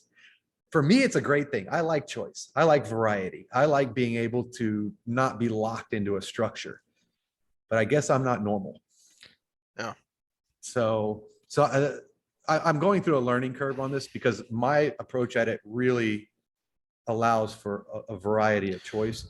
And so I guess the only thing I'd say per what we're talking about is there are good, don't think outside of what just the good thing that's pimped out to you is, because just because there's a truth doesn't mean it's all the truth. So to that, I would add, and I think we've mentioned this before, is when we talk about variety and balance, and this is kind of my anecdote about my freshman 15, is that's not a meal or, per meal or even daily thing. That's more of a week kind of thing. If you've got a good 3 days is a golden rule when it comes to your nutritional intake. If you get all you need in the scope of 3 days, your body doesn't shift a whole lot in its hormonal profile. But if you do something consistently longer than 3 days, it starts to shift to try to find a new homeostasis, a new set point, which is a good thing if we're trying to reduce, our weight. So set points as far as weight, your body has those. It gets comfortable at a weight and wants to stay there. So this is a true phenomenon. So you have to hold a lower weight for a little bit of time for your body to get used to that. But when you talk about just the initial hormone profile, 3 days is the thing. So if you don't eat if today I don't eat very balanced, I just eat a big skillet of liver and onions. Okay, well, that's not a big deal. Tomorrow I'll have, like a vegetable soup with some, chicken or something for my protein. All right, good. I'm balanced out. Okay. So long as you've got balance over that 3 days, then the question I thought of while you were talking that I think is kind of a good place to end it is when it comes to structure, how long do you think someone should stick with a diet before they decide this isn't for me? Because I generally tell people, just from my personal and then anecdotal experience of people I've talked to about intermittent fasting, is generally it's going to take 2 to 5 days for you to get used to that fasting period. So you've at least got that long before you can get over that initial hump. Yeah, anywhere up to 2 weeks for the fasting and to then get used to. It took me a matter of days, but I always forced myself to, like you talked about, forced myself to eat in the mornings and stuff. So it was almost a relief. So it took me a matter of days. But if you're someone who's been a frequent eater for a long period of time, it might take a lot longer. So I'd say 2 weeks is a good marker for a lot of things.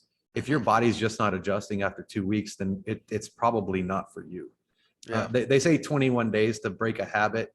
But you probably know by the end of 2 weeks. Now, that's not to say throw up your hands and give up. It's to that's to say, okay, well, or also it's not to say not to diet hop just because you're uncomfortable. There's a difference between uncomfortable and this isn't working for me. I'm uncomfortable after several days here. Okay, yes, you're going to be uncomfortable. You're making a change. Force yourself, however you need to stick with it for 2 weeks. Okay, now, has my discomfort improved? Yes or no, right? Well, and that's the thing. It's a multivariable ratio because, okay, I'm still, after 2 weeks, I still don't like this restrictive part of it, but I've lost X amount of weight. My brain is functioning better. I feel better when I wake up. The only thing about this is the fact that I don't like this. I don't like this restriction, but I'm getting better health markers. So now we got a different analysis. Yes. Is there a different way to get this same result that will allow me to like it better, but still stick to the principle of what I'm doing? So, okay, so say you do this dude's diet that you brought up, or Whole30 or something like that, and you're feeling amazing. But what did he suggest structure? I didn't get to that point yet. I Okay. was just going through the basis of his Okay, so say you're going through that, but you're doing the 6 meal a day thing, and you feel hungry from meal to meal every day, right? So, okay, so let me eat the same foods, but do it in a 3 meal a day higher volume version, or a 16-18 fast. So now you take some of the principles of what you're doing and adjust it slightly. So that's different than diet hopping. That's just fine tuning. That's So a good point. Yeah. So you're changing the structure a little bit because I'm hungry between every meal. So what's the solution to that? Maybe if I have bigger meals. Yeah. Okay. And a big problem with diet hopping is often what you find is that people are switching from an extreme to an extreme, which is what you're specifically advising against. Mm-hmm. Is don't hop from extreme to extreme, modify. Well, and it's also changing too many variables at once. And you don't know what was helping and what was hurting because you changed a whole bunch. So if the frequent meals was what was helping, as soon as you switch to the less frequent meals and you still have the same volume and the same foods and it stops working, then you know that was the wrong change. Okay, so now I go back to the frequent meals, which I still didn't like, except now maybe we can think of what more satiating foods can I include in there? That's exactly what I was going to say. Yeah. Yeah. So it's, or maybe even the timing. I was starting low carb in the morning and ending high carb in the evening. Let me flip that, but still stick to the exact same foods and the exact same structure, just reversed. Mm-hmm. So again, change one variable. 2 weeks. Now, after 2 weeks, if nothing's happening, well, if you're on a restrictive diet and nothing's happening, there's something wrong. Yes. And you might just need to flip everything on its head. So if you're at a point where nothing's happening, 2 weeks to a month, depending on the misery level, if it's and again, don't assume that nothing is happening. This is why you track things. Measure, yeah, track your foods and measure. Yeah. If you can show through data that nothing is happening with these strictures, then okay, well. Or you're not accidentally going outside of the structure that you say you're following. So yeah. Well, I mean, there was that office party, but that doesn't count, right? No, that counts. Yeah, that counts. We're not just speaking from textbooks too, because as professionals, I know I've experimented with so many different ways of eating, ways of training that some to good results, some to negative results. With the diet, luckily nothing long lasting that came out of it. But yeah, I've gone through the 6 meals a day for years. I lost weight on it. I had good fitness levels. I did the intermittent fasting. I did, well, let's go back to 3 meals a day off of that. I went back to, which for performance, that was actually the best for me.